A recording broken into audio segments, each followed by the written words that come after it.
नमस्कार, बहुत स्वागत है आप सभी लोग का India largest learning platform Unacademy पर और उसके इस चैनल और आपका मैं स्वागत करता हूं। हम लोग पॉलिटी जो है सेशन काफ़ी दिनों से कर रहे थे। तो इधर जो 4 सेशंस में मैं आपको लगभग इस समय पे जो भी कराया है इसका कंप्लीट रिवीजन करा देंगे, जिससे क्या होगा कि आपको जो चीज़ें मिस हो गई थी वो मेमोराइज हो जाएंगे दोबारा से। तो इस सारे सेशन को हम लोग करेंगे यहाँ पर 4 क्लासेस में कंप्लीट रिवीजन जो अभी तक मैंने किया कराया है। फिर उसके बाद कंटिन्यूस के आगे के चैप्टर्स को शुरू करेंगे, क्योंकि रिवीजन बहुत ज़्यादा जरूरी सेक्शन है आपकी तैयारी का। बिना रिवीजन के हर चीज़ भूल जाती है और हम लोग थ्योरी में कर रहे हैं इसको। एक क्विक रिवीजन बहुत ज़्यादा आवश्यक हो जाता है, तो उसी क्रम में ये क्लासेस में लेकर आप लोग के लिए आया हूँ। तो pre cum mains polity revision का सेशन हम लोग का चल रहा है, इसको आप लोग ज्वाइन कर सकते हैं। ठीक है, तो 4 क्लासेस में कंप्लीट पॉलिटी रिवाइज कर लेंगे हम लोग, तो इसी के माध्यम से आपको रिवीजन ये कराना है। तो चलिए शुरू करता हूँ। उससे पहले छोटा सा परिचय। मेरा नाम प्रशांत शुक्ला है, मैंने एमए किया है लोक प्रशासन से, साथ में एलएलबी हूँ। 4 वर्षों का टीचिंग एक्सपीरियंस उत्तर प्रदेश लोक सेवा आयोग की परीक्षा क्रम में वैकल्पिक विषय लोक प्रशासन और जीएस मेंस पेपर 4 आप लोगों के लिए लेकर आता हूँ। Polity prelims point of view से पॉलिटी और करंट अफेयर का सेशन और अनअकैडमी किसी भी कोर्स में जुड़ने के लिए आप मेरा कोड PS10 यूज करके 10% डिस्काउंट प्राप्त कर सकते हैं और सभी ऑफर का लाभ प्राप्त कर सकते हैं। चलिए शुरू करते हैं अपने सेशन को। देखिए, प्रस्तावना किसी भी चीज की प्रस्तावना क्या होती है पहले तो ये समझ लीजिए, फिर हम लोग अपने संविधान की प्रस्तावना पर आएंगे। तो प्रस्तावना जैसे कि आप एक तरीके से कह सकते हैं, जैसे कोई किताब आप पढ़ते हैं किसी भी चीज की, जैसे पॉलिटी की आपने बुक पढ़नी शुरू की, तो सबसे पहले क्या करते हैं, इंडेक्स देखते हैं ना। इंडेक्स इंडेक्स में क्या होता है, आपको उस किताब में क्या क्या है उसके बारे में उसमें बताया गया होता है। तो सेम इसी तरीके से कंसेप्ट क्या है प्रस्तावना का आपके संविधान का, कि संविधान किस चीज पर बात कर रहा है, संविधान के अंदर क्या क्या चीजों का प्रावधान किया गया है, इन सभी चीजों का विचार जो है कहाँ पे हमें देखने को मिलता है, प्रस्तावना। जैसे आप प्रश्न उत्तर लिखते हैं मेंस में, तो सबसे पहले क्या होता है, प्रस्तावना होता है 4-5 लाइन का, उसके बाद निष्कर्ष होता है ना। तो उस प्रस्तावना में आप क्या बताते हो एग्जैक्टली कि हम इस पूरे उत्तर में हम क्या समाहित करने वाले हैं, क्या बताने वाले हैं, उसको आप 3 से 4 लाइन में लिख देते हो। पूरा उत्तर नहीं होता है वो, लेकिन उस प्रस्तावना के माध्यम से ये पता चल जाता है कि ये आपके उत्तर में क्या क्या चीजें होंगी। तो इसी क्रम में जो संविधान की प्रस्तावना है उसमें क्या है, जो चीजें बताई गई हैं आपके संविधान में, उसका एक संक्षिप्त विवरण कह सकते हैं, एक दर्शन जो है आपको उपलब्ध कराया जाता है। देखते हैं, पहले तो प्रस्तावना देखते हैं क्या है, पहले पूरा उसको प्रस्तावना जानने की चीज को भी याद कर लीजिएगा, इंटरव्यू में पूछ लेते हैं, ध्यान दीजिएगा। तो प्रस्तावना आपको याद होनी चाहिए। हम भारत के लोग भारत को एक संपूर्ण प्रभुत्व संपन्न समाजवादी पंथ निरपेक्ष लोकतंत्रात्मक गणराज्य बनाने के लिए, ये शब्दों को प्रीलिम्स में लगाने के लिए भी दे देता है, इनको क्रम में लगाइए। ठीक है, उल्टा पुल्टा करके दे देगा और कह देगा इनको क्रम में लगाइए। 3 शब्द, ये 4 शब्द दे देगा, कह देगा क्रम में लगाइए। ठीक है, गणराज्य बनाने के लिए उसके समस्त नागरिकों को सामाजिक, आर्थिक, राजनैतिक, तो 3 प्रकार के न्याय पूछता है एग्जाम में। कितने प्रकार के न्याय प्रस्तावना में वर्णित है, तो कितने प्रकार के, 3 प्रकार के न्याय, विचार, अभिव्यक्ति, विश्वास, धर्म, उपासना। 1, 2, 3, 4, 5 5 प्रकार की स्वतंत्रता, इनको भी क्रम में लगाने को दे देता है। प्रतिष्ठा और अवसर की समता, तो 2 प्रकार की समानता की बात आपके प्रस्तावना में की गई है। प्राप्त करने के लिए उन सब में व्यक्ति की गरिमा और राष्ट्र की एकता और अखंडता सुनिश्चित करने वाली बंधुता को बढ़ाने के लिए दृढ़ संकल्प होकर अपनी इस संविधान सभा में आज तारीख 26 नवंबर 1949 मिति मार्गशीर्ष शुक्ल सप्तमी संवत 2006 विक्रमी को एदत द्वारा इस संविधान को अंगीकृत, अधिनियमित और आत्मार्पित करते हैं, मतलब खुद को समर्पित करते हैं। कौन समर्पित है, संविधान सभा ने अपने आप को समर्पित किया है, क्या, प्रस्तावना पढ़ना पढ़ने को। तो ये आपकी पूरी प्रस्तावना है, इसको देख लीजिएगा, याद कर लीजिएगा। इसके अंदर से भी क्वेश्चन बनते हैं, कभी भी इंटरव्यू वगैरह में पूरे पूरे प्रस्तावना सुनाने के लिए भी आपसे कहा जाता है। चलिए अब थोड़ा सा इसके बारे में जान लेते हैं बेसिक, कि क्या कब कैसे प्रस्तावना आई, क्या रहा है, किस तरीके से हुआ, जो प्रीलिम्स और मेंस दोनों के इंपॉर्टेंट से पॉइंट फैक्ट है। तो पहले अमेरिका संविधान के बारे में थोड़ा जानते हैं, क्यों है महत्वपूर्ण, जान लेते हैं। पहला संविधान जिसकी शुरुआत प्रस्तावना से हुई, तो पहली बार किसी विश्व में किसी के देश में संविधान में जो प्रस्तावना जोड़ी गई थी, तो कौन सा देश था, अमेरिका। ध्यान दीजिएगा, ठीक है। अमेरिका वो पहला देश है जिसके संविधान में प्रस्तावना की शुरुआत होती है। भारतीय संविधान की प्रस्तावना 13 दिसंबर 1946 को पंडित जवाहरलाल नेहरू द्वारा पेश की गई थी। डेट बहुत इंपॉर्टेंट है, ध्यान दीजिएगा। और किसने प्रस्तुत की थी? पंडित जवाहरलाल नेहरू द्वारा प्रस्तावना को प्रस्तुत किया गया था। कब? 13 दिसंबर 1946 को। पेश किए गए उद्देश्य प्रस्ताव पर आधारित है, जिसे संविधान सभा ने 22 जनवरी 1947 को, बहुत इंपॉर्टेंट डेट, ये भी बहुत बार एग्जाम में पूछा जा चुका है, तो पेश किया गया 13 दिसंबर 1946 को प्रस्तावना। और इसे संविधान सभा की जो स्वीकृति मिलती है वो मिलती है 22 जनवरी 1947 को। 42वां संविधान संशोधन के द्वारा क्या क्या इसमें संशोधन हुआ उसको देख लीजिए। महत्वपूर्ण संशोधन हमारे प्रस्तावना में होते हैं। कब होते हैं? डेट है 42वें संविधान संशोधन 1976 में। कुछ महत्वपूर्ण संशोधन इसमें देखने को मिलते हैं। क्या क्या देखते हैं? अभी तक प्रस्तावना में एक ही बार संशोधन किया गया है। इस संशोधन में 3 शब्द समाजवादी, पंथ निरपेक्ष और अखंडता को जो है जोड़ा गया। तो संविधान की प्रस्तावना में एक बार संशोधन कब किया गया? 42वें संविधान संशोधन 1976 में किया गया। तो ध्यान दीजिएगा, उसमें ये 3 शब्द, ये क्वेश्चन पूछा जाता है, कौन कौन से शब्द जोड़े गए थे? तो समाजवादी, पंथ निरपेक्ष और अखंडता, इन 3 शब्दों को जोड़ा गया 42वें संविधान संशोधन में। प्रस्तावना में संविधान के मूल दर्शन के साथ साथ उन आधारभूत राजनैतिक, नैतिक और धार्मिक मूल्यों को समाहित किया गया है जिन पर हमारा संविधान आधारित है। देखिए, ये जो कंटेंट है आपका, ये आपका मेंस पॉइंट ऑफ व्यू से आप लिखते हो। तो क्वेश्चन अगर आ जाता है, मान लीजिए आपके एग्जाम में मेंस की अगर बात करें हम 1% को, तो क्या क्वेश्चन आता है कि प्रस्तावना के महत्व को इंगित करते हुए उसमें निहित उद्देश्यों पर चर्चा कीजिए। इस तरीके से आता है, तो आप इसको यहां से उठा के सीधे वहां पर लिख सकते हैं कि प्रस्तावना में संविधान के मूल दर्शन के साथ साथ उन आधारभूत राजनैतिक, नैतिक और धार्मिक मूल्यों को समाहित किया गया है जिन पर क्या है? हमारा संविधान आधारित है या जिस पर हमारा संविधान टिका हुआ है। तो इस प्रस्तावना क्या बताती है भाई कि किन किन चीजों पर जो है संविधान या पूरे देश का जो सिस्टम है टिका हुआ है। ये हमको कहां देखने को मिल जाता है? प्रस्तावना से।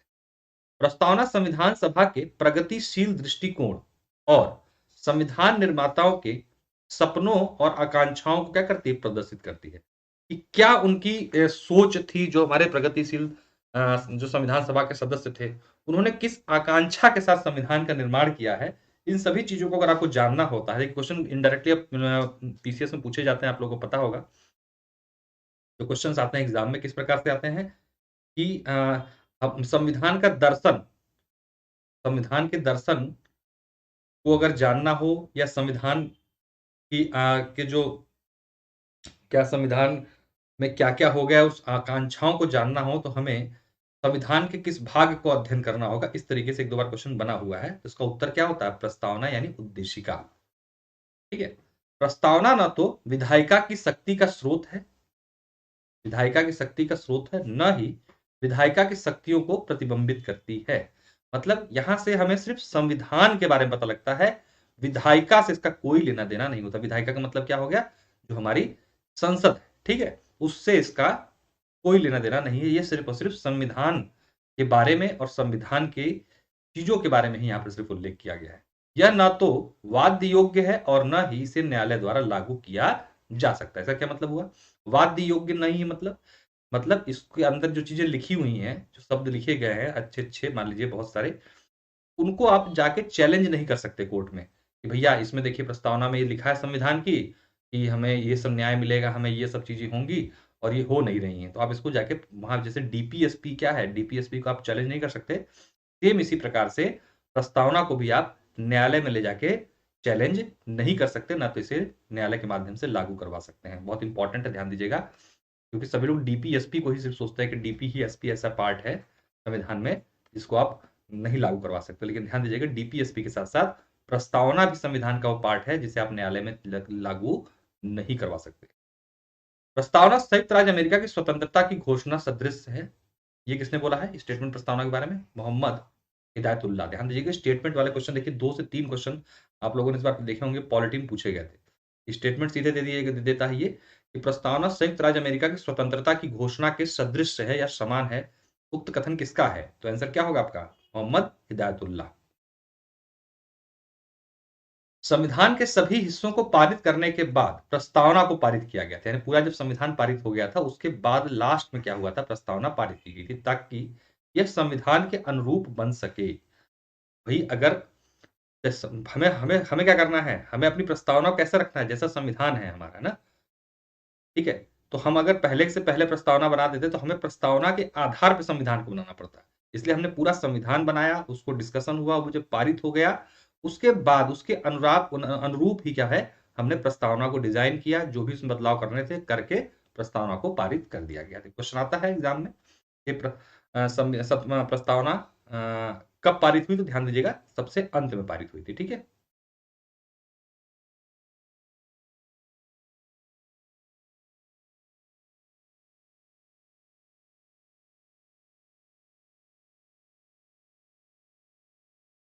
एक मिनट।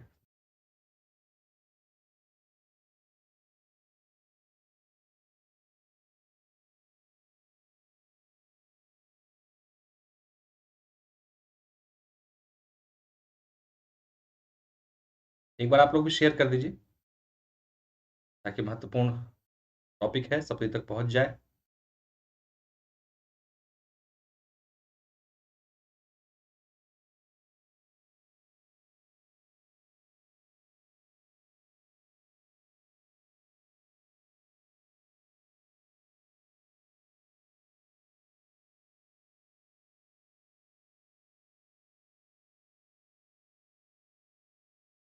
एक मिनट कर लेंगे आपसे, बस इसको एक बार फॉरवर्ड कर दूं।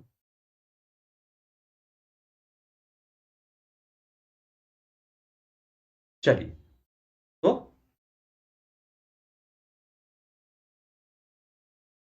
ठीक है, तो सबसे अंतिम में बात की ताकि क्या कर सके, ये संविधान के अनुरूप बन जाए।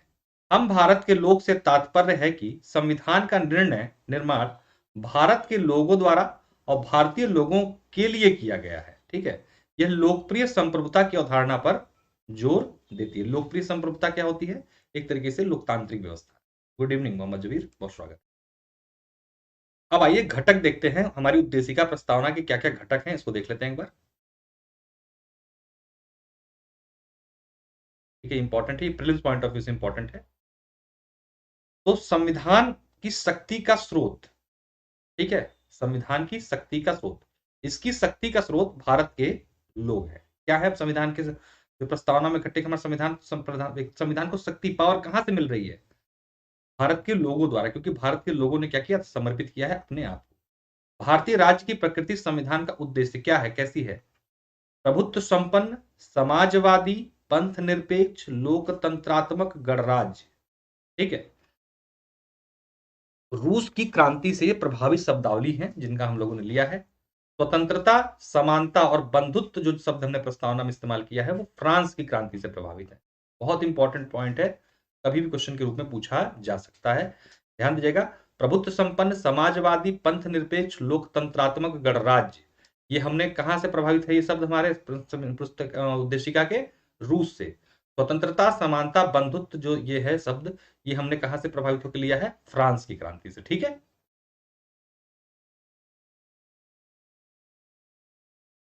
संविधान के अंगीकरण को जो है 26 नवंबर 1949 को किया। चलिए आगे चलते हैं, अब देखते हैं प्रस्तावना का महत्व। एक बार सेशन को लाइक शेयर प्लीज सभी लोग जरूर कर दीजिए, सेशन को लाइक कर दीजिए, शेयर कर दीजिए, चैनल सब्सक्राइब न किया जरूर कर लीजिएगा, लाइक और शेयर प्लीज कर दीजिए सभी लोग। अब प्रस्तावना का महत्व देखिए, मेंस पॉइंट ऑफ व्यू से बहुत इंपॉर्टेंट है महत्व, जो एग्जाम क्वेश्चन आता है कि प्रस्तावना को परिभाषित करते हुए इसके महत्व को इंगित करें, तो मेंस के हिसाब से इंपॉर्टेंट है, प्रीलिम्स। ये हम लोग कंबाइंड एक फाउंडेशन बैच लेके चल रहे हैं जिससे आपको प्रीलिम्स और मेंस दोनों में फायदा हो। भारतीय लोकतंत्रात्मक गणराज्य की कुंडली प्लस संविधान का दर्शन प्लस भारतीय संविधान का सारांश प्लस हमारे संविधान का पालन पत्र या स्वरूप, ये सब किसने कहा है? एन के पालकी वाला ने। ध्यान दीजिएगा, स्टेटमेंट है, प्रीलिम्स पॉइंट ऑफ व्यू से आपसे पूछा जा सकता है, आप मेंस में भी इसको लिख सकते हैं। तो क्या है? भारतीय लोकतंत्र गणराज्य की कुंडली, संविधान का दर्शन, भारतीय संविधान का सारांश है ये, हमारे संविधान का पालन पत्र है ये। ठीक है, ये सब स्टेटमेंट किसके हैं? एन के पालकीवाल के। संविधान निर्माताओं के मस्तिष्क की कुंजी, यह कानूनों की संवैधानिकता की व्याख्या के लिए न्यायपालिका की मार्गदर्शक के रूप में भी कार्य करता है। ध्यान दीजिएगा कैसे भाई, जब न्यायपालिका किसी अमूर्त कोई ऐसा टॉपिक आ जाता है जिसपे न्यायपालिका के पास उचित तथ्य नहीं है संविधान के निर्वचन के संदर्भ में, तो ऐसे में क्या होता है, ऐसे में न्यायपालिका क्या करती है, न्यायपालिका उद्देशिका को देखती है कि उद्देशिका में संदर्भ में क्या लिखा गया है या उद्देशिका के निहित दर्शन इस संदर्भ में क्या कहते हैं, उसके आधार पर क्या करती है सुप्रीम कोर्ट निर्णय निर्धारित करती है या निर्णय देती है। और इसी को बोला गया है कि कभी भी इसलिए महत्वपूर्ण भी होती है क्योंकि ये इसको भले ही आप वाद योग्य नहीं है, इसको चैलेंज नहीं कर सकते, इसको लागू नहीं करवा सकते प्रस्तावना को, लेकिन प्रस्तावना क्या करती है, सुप्रीम कोर्ट को गाइड करती है अगर कोई मामला संवैधानिक फंसता है तो कि उसके संदर्भ में क्या निर्णय लिया जाए। तो एज अ मार्गदर्शक के रूप में भी कार्य करती है प्रस्तावना। ठीक, प्रस्तावना के मुख्य मुख्य शब्द हैं, इसको समझ लीजिए। संप्रभु, इसका क्या मतलब होता है, एक पूर्ण स्वतंत्र राज्य, किसी अन्य देश का डोमिनियन नहीं।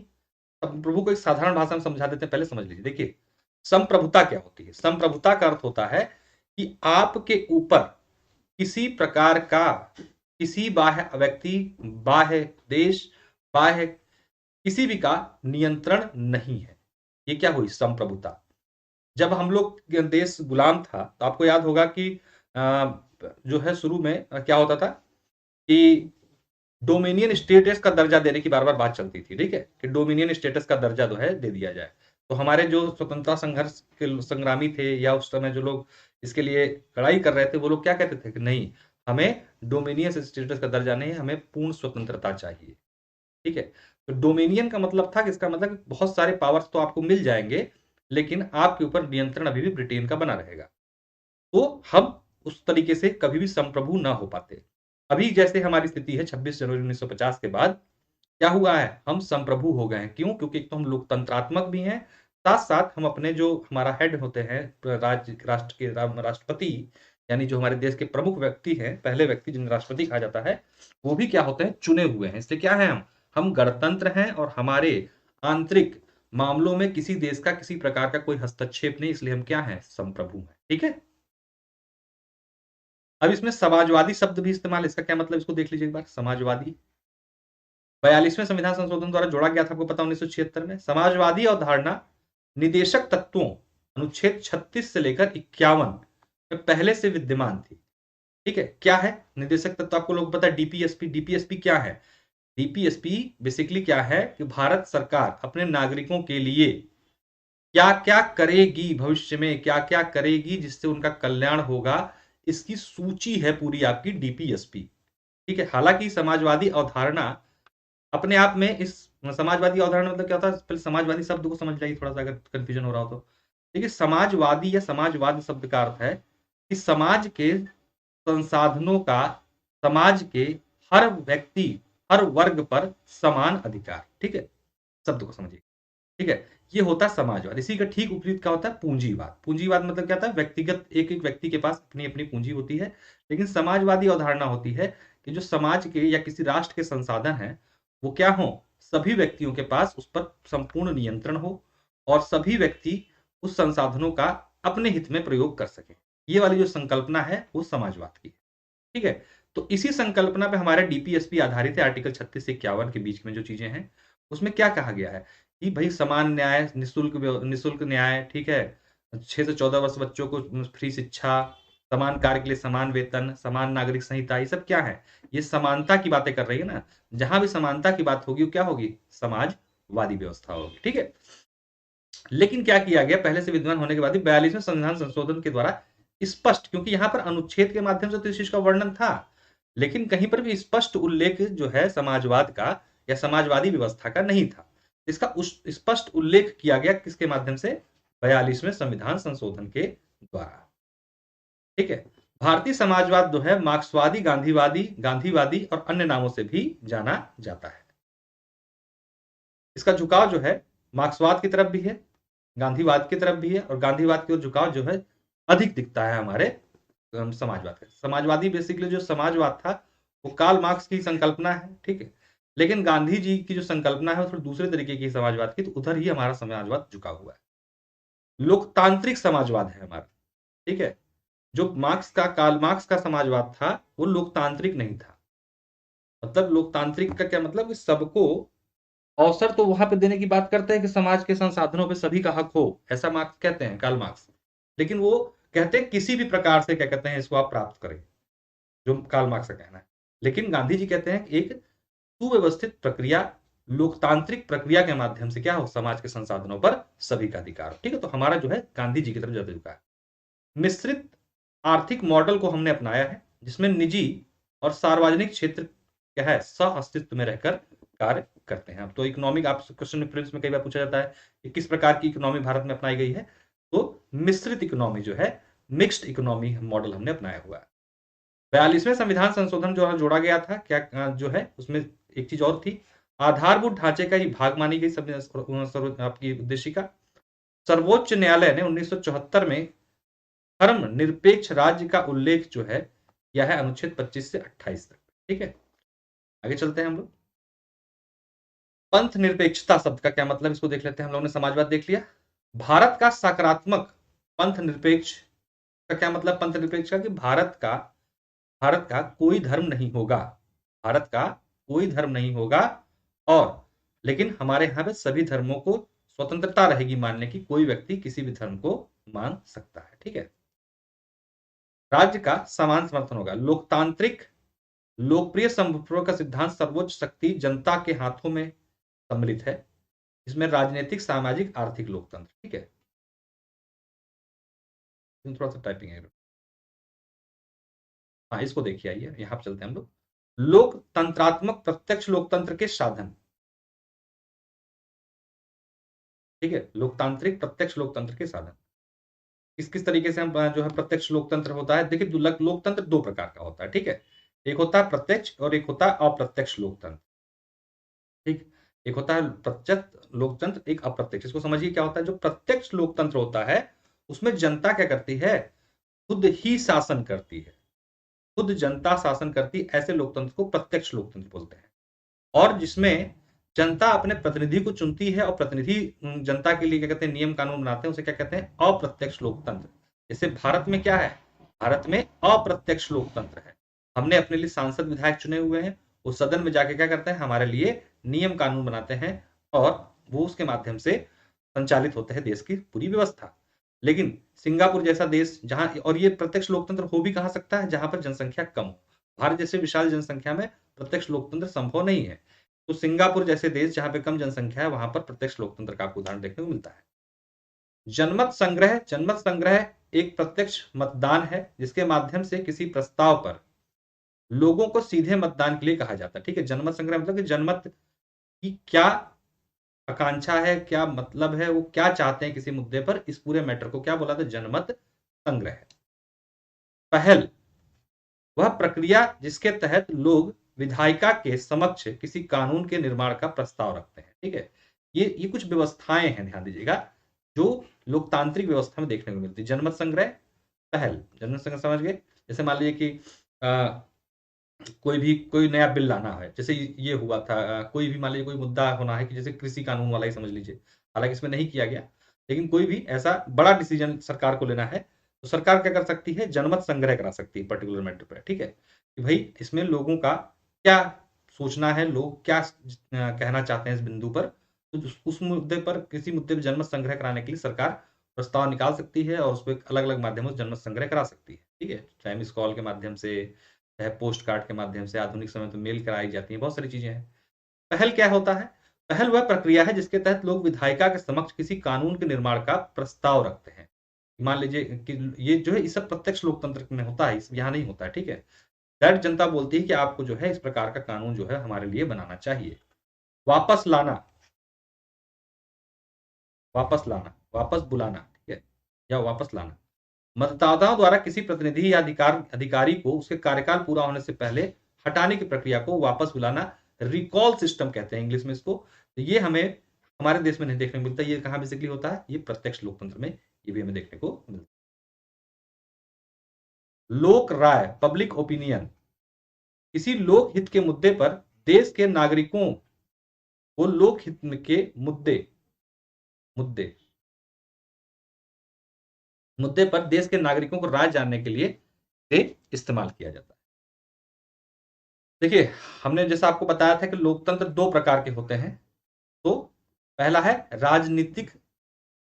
राजतांत्रिक गणराज्य, जैसा कैसा है ब्रिटेन में। मैंने बताया था कि ब्रिटेन क्या है, लोकतंत्र तो है लेकिन गणतंत्र नहीं है। और दूसरा है गणराज्य यानी गणतंत्र, जो कि भारत और अमेरिका में आपको देखने को मिलता है। क्या होता है, क्यों? क्योंकि हमारा जो हेड ऑफ स्टेट होता है उसे भी हम लोग चुनकर बुलाते हैं। भारतीय गणराज्य के बारे में देख लेते हैं क्या विशेषता है। भारत के राज्य प्रमुख यानी कि राष्ट्रपति का क्या होता है, अप्रत्यक्ष चुनाव होता है। अप्रत्यक्ष चुनाव से क्या मतलब हुआ, यहाँ पर प्रत्यक्ष और अप्रत्यक्ष दो प्रकार के चुनाव होते हैं। जो प्रत्यक्ष चुनाव होता है, जैसे कि आपके सांसद और विधायकों के चुनाव जो होते हैं, जिसमें जनता खुद जाके वोट चुनती है अपने लिए हमारे सांसद और विधायक के संदर्भ में, ठीक है। तो उस तरीके का चुनाव जो होता है वो कैसा होता है, प्रत्यक्ष चुनाव होता है, जिसमें जनता खुद पार्टिसिपेट करती है। लेकिन क्या राष्ट्रपति के चुनाव में आप जाते हैं वोट देने? कभी सुना नहीं होगा आपने इस तरीके से। क्यों? क्योंकि राष्ट्रपति का चुनाव आपके जो चुने हुए प्रतिनिधि होते हैं, यानी सांसद जो होते हैं, विधायक जो होते हैं, वो उसमें पार्टिसिपेट करते हैं बेसिकली, और वो राष्ट्रपति को चुनते हैं। यानी कि आपने जिनको चुना है वो आपके लिए राष्ट्रपति को चुन रहे हैं। ये जो व्यवस्था है वो कैसी है, अप्रत्यक्ष चुनाव की व्यवस्था है। तो हमारे यहाँ पर राष्ट्रपति भी चुना हुआ है, लेकिन भले ही अप्रत्यक्ष रूप से ही, लेकिन चुना हुआ है। इसलिए हम कैसे हैं, हम गणतंत्र हैं, गणराज्य हैं। हम क्या हैं, हम राजतांत्रिक गणराज्य नहीं है। हम क्या है, पूरी तरीके से संप्रभु गणतंत्र हैं, गणराज्य हैं, ठीक है। गणराज्य क्या अर्थ होता है, इसको देख लीजिए। गणराज्य का अर्थ राजनीतिक संप्रभुता जनता में निहित है। राजनीतिक संप्रभुता जनता में निहित है। क्या मतलब हुआ इस चीज का, समझिएगा। हमने क्या बताया कि हम राष्ट्रपति को डायरेक्ट नहीं चुनते, लेकिन हमारे चुने हुए लोग ही राष्ट्रपति को चुनते हैं। इसका मतलब अंतिम लास्ट पावर जो है वो किसके पास है, वो जनता के पास है, ठीक है। तो इस प्रकार की व्यवस्था को क्या कहा जाता है, गणराज्य। किसी भी प्रकार के विशेषाधिकार प्राप्त वर्ग की अनुपस्थिति और प्रत्येक सार्वजनिक कार्यालय तथा सभा नागरिकों के लिए समान रूप से बनी किसी भेदभाव को पहुंच, इस तरीके की जो व्यवस्था होती है, मतलब कि हम किसी भी सार्वजनिक कार्यालय में जाते हैं, आपको कोई रोक टोक नहीं होती कि आप ये हैं, अमीर हैं, गरीब हैं, ठीक है। सभी नागरिकों को समान सुविधाएं और समान सेवाएं उपलब्ध होती हैं। इस पूरी व्यवस्था को क्या कहा जाता है, एक गणराज्य कहा जाता है। हमारे जो राष्ट्रपति के संदर्भ में अनुच्छेद 54-55, अनुच्छेद 54-55 राष्ट्रपति के चुनाव संबंधित है, और इसे हमने कहां से लिया, रूस की क्रांति से यह प्रभावित है। हमारी प्रस्तावना में 3 प्रकार के न्याय हैं, जैसा मैंने बताया आप लोग शुरू में ही, राजनीतिक, सामाजिक और आर्थिक। इसमें एक वितरणात्मक न्याय, सामाजिक न्याय, आर्थिक न्याय, ठीक है। ये हमने बता दिया आप लोगों को, ठीक है। कहने का अर्थ है कि सभी नागरिकों के साथ रंग, वंश, जाति, धर्म और लिंग के आधार के भेदभाव के बिना समान व्यवहार जो होता है, उसे हम क्या कहते हैं, सामाजिक न्याय कहा जाता है, ठीक है। किसी वर्ग विशेष के लिए विशेषाधिकारों की अनुपस्थिति, वंचित वर्गों तथा महिलाओं की स्थिति में सुधार, आर्थिक कारकों के आधार पर भेदभाव की अनुपस्थिति। मतलब हम क्या कर रहे हैं, किसी भी आधार पर भेदभाव नहीं कर रहे हैं। गुड इवनिंग अंकित। किसी भी आधार पर भेदभाव नहीं कर रहे हैं, और इस आधार पर जो है, इसी चीज को जो बोला जा रहा है वो क्या बोला जा रहा है आपका, कि सामाजिक न्याय। सामाजिक न्याय मैंने समाजवाद शब्द को आप लोगों को बता दिया, सामाजिक न्याय के बारे में बता दिया। हाँ, पीडीएफ मिल जाएगी क्लास के बाद। टेलीग्राम चैनल है यूपी मंत्रा, उस पर आप ज्वाइन कर लीजिए, वहां पे पीडीएफ उपलब्ध करा देंगे। ये टॉपिक प्रीलिम्स के नहीं है, इनको हम लोग अलग से लेकर आएंगे आपके लिए, ठीक है।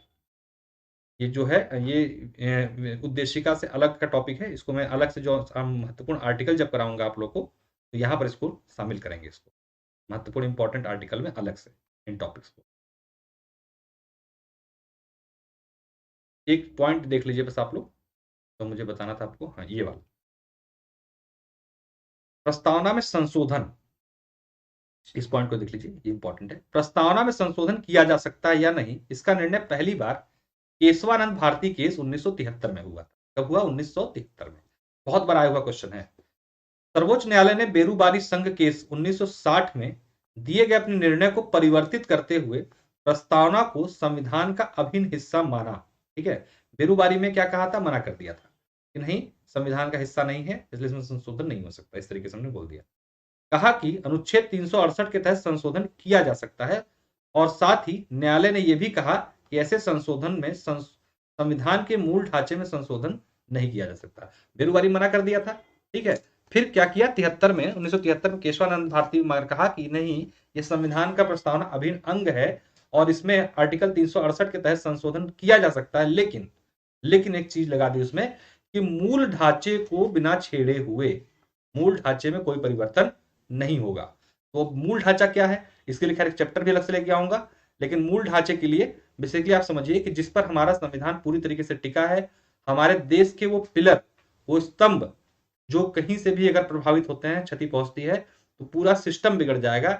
ऐसे बेसिक चीजों को सुप्रीम कोर्ट ने क्या कहा है, मूल ढांचा और समय समय पर संशोधनों और कुछ कानूनों के माध्यम से सुप्रीम कोर्ट क्या करता है, इसमें चीजों को एड ऑन करता रहता है कि ये भी मूल ढांचे का सब्जेक्ट है, इसमें भी छेड़छाड़ नहीं की जा सकती। उदाहरण के लिए न्यायालय में जब आप लोग कुछ दिन पहले याद होगा, 2-3 साल पहले की बात है, जिसमें क्या किया गया था, एक आया था कि एक नया जो है वो बनाया जा रहा था कि जिसके माध्यम से जजों की नियुक्ति होगी। सुप्रीम कोर्ट ने क्या किया, उसे रद्द कर दिया, पूरे संविधान संशोधन को, ये कहते हुए ये न्यायपालिका की स्वतंत्रता का हनन है और न्यायपालिका क्या है, मूल ढांचे का अंश है, इसलिए ये जो आपका नया संविधान संशोधन है ये अवैध है और इसे कहते हुए रद्द कर दिया, पुरानी व्यवस्था को ही जो कि कॉलेजियम सिस्टम है उसको बहाल कर दिया। तो समय समय पर जो है सुप्रीम कोर्ट आवश्यकता अनुसार मूल ढांचे को परिभाषित करती रहती है, ठीक है। चलिए हम लोग शुरू करेंगे संविधान का निर्माण, कैसे हमारा संविधान बना उसको धीरे धीरे करके समझने का प्रयास करेंगे। क्या उसके इंपॉर्टेंट फैक्ट है मैं बताता चलूंगा कि यहाँ पर आपके कौन सा जो कंटेंट है आपके प्रीलिम्स पॉइंट ऑफ व्यू से इंपॉर्टेंट है, कौन सा कंटेंट जो है आपको मेंस के लिए भी ध्यान रख के चलना है। इस कंपाइल, क्योंकि देखिए जो परीक्षा हुई है आपकी पीसीएस 2021 वाली, उस परीक्षा को अगर आप ध्यान देंगे तो देखेंगे कि अब जो यूपी पीसीएस का पैटर्न है, चाहे किसी भी सब्जेक्ट का हो, मैं पॉलिटी विशेष की फिलहाल बात कर रहा हूँ, वो कैसा हो चुका है, बहुत ही डाइवर्सिफाइड तरीके से क्वेश्चन पूछे गए थे, चाहे आरओ के एग्जाम की बात हो, चाहे यूपी पीसीएस 2021 के प्रश्न पत्र को अगर देखते हैं, तो उसी कंटेस्ट में हमें तैयारी अब करनी पड़ेगी। अगर हम सोचें कि पहले प्रीलिम्स तैयार कर लेंगे फिर मेंस तैयार कर लेंगे तो नहीं होगा। देखिए अब आपको एग्जाम्पल के रूप में बता देता हूँ। देखिए जैसे कि क्वेश्चन पूछा था इस बार होता समिति के बारे में, होता समिति का कब गठन हुआ, ये किस सब, आप कहाँ पॉलिटी में पढ़ते हो, नहीं, लेकिन जब आप गवर्नेंस पढ़ोगे ना, गवर्नेंस, तब आपका ये मिल जाता है कि 2004 में बनी थी होता समिति, ठीक है। इसी तरीके से जो सवाल पिछले साल पूछा गया था कि सीएजी को कब, सीएजी में कब जो है, मतलब कि 2 पार्ट में सीएजी को बांटा गया, तो ये भी सवाल क्या है, मेंस का सवाल है, ठीक है, 1976 में जो बांटा गया था। इसी के साथ साथ पूछा गया था पीएमओ का निर्माण कब हुआ था, ये 2019 पीसीएस का क्वेश्चन है। तो जो बदलाव है 2019 पीसीएस के पेपर से देखने लगे थे, मिलने लगे थे, 2021 तक आते आते बढ़िया हो गए। इस बार आप लोग जितने भी कथन कारण वाले सवाल देखोगे पॉलिटी के, वो कैसे थे, एकदम अलग थे।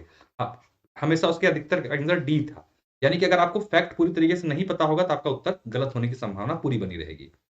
इसी तरीके से जो स्टेटमेंट बेस्ड क्वेश्चन थे, वो भी क्या थे, नॉर्मल पॉलिटी से हट के जो टॉपिक आप छोड़ के चले जाते, जैसे राज्य लोक सेवा आयोग छोड़ के चले जा रहे हो आप, अरे छोड़ो इस पे क्वेश्चन नहीं आता, वहां से क्वेश्चन उठा के पूछ लिया, ठीक है, राज्य वित्त आयोग से सवाल पूछ ले रहा है।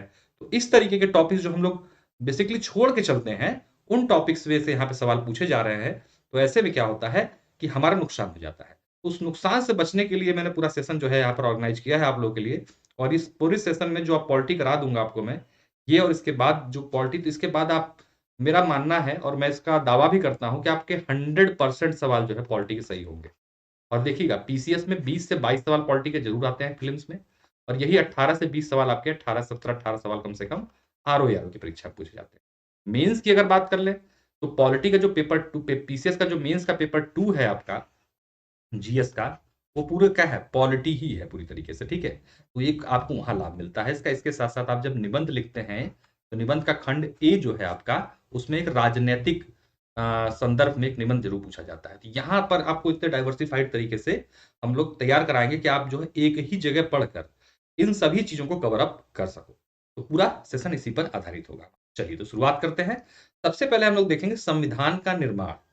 संविधान का निर्माण किस प्रकार से हुआ, उसके क्या इंपॉर्टेंट फैक्ट्स हैं, उनको भी देखते हुए चलेंगे। इन देखिए पॉइंट वाइज है। अगर सीधे सवाल आ जाए कि संविधान के निर्माण पर टिप्पणी लिखिए, तो अगर आप इन पॉइंटों को एज इट इज उठा के लिख देंगे ना, तब भी आपको मेंस में नंबर मिल जाएंगे।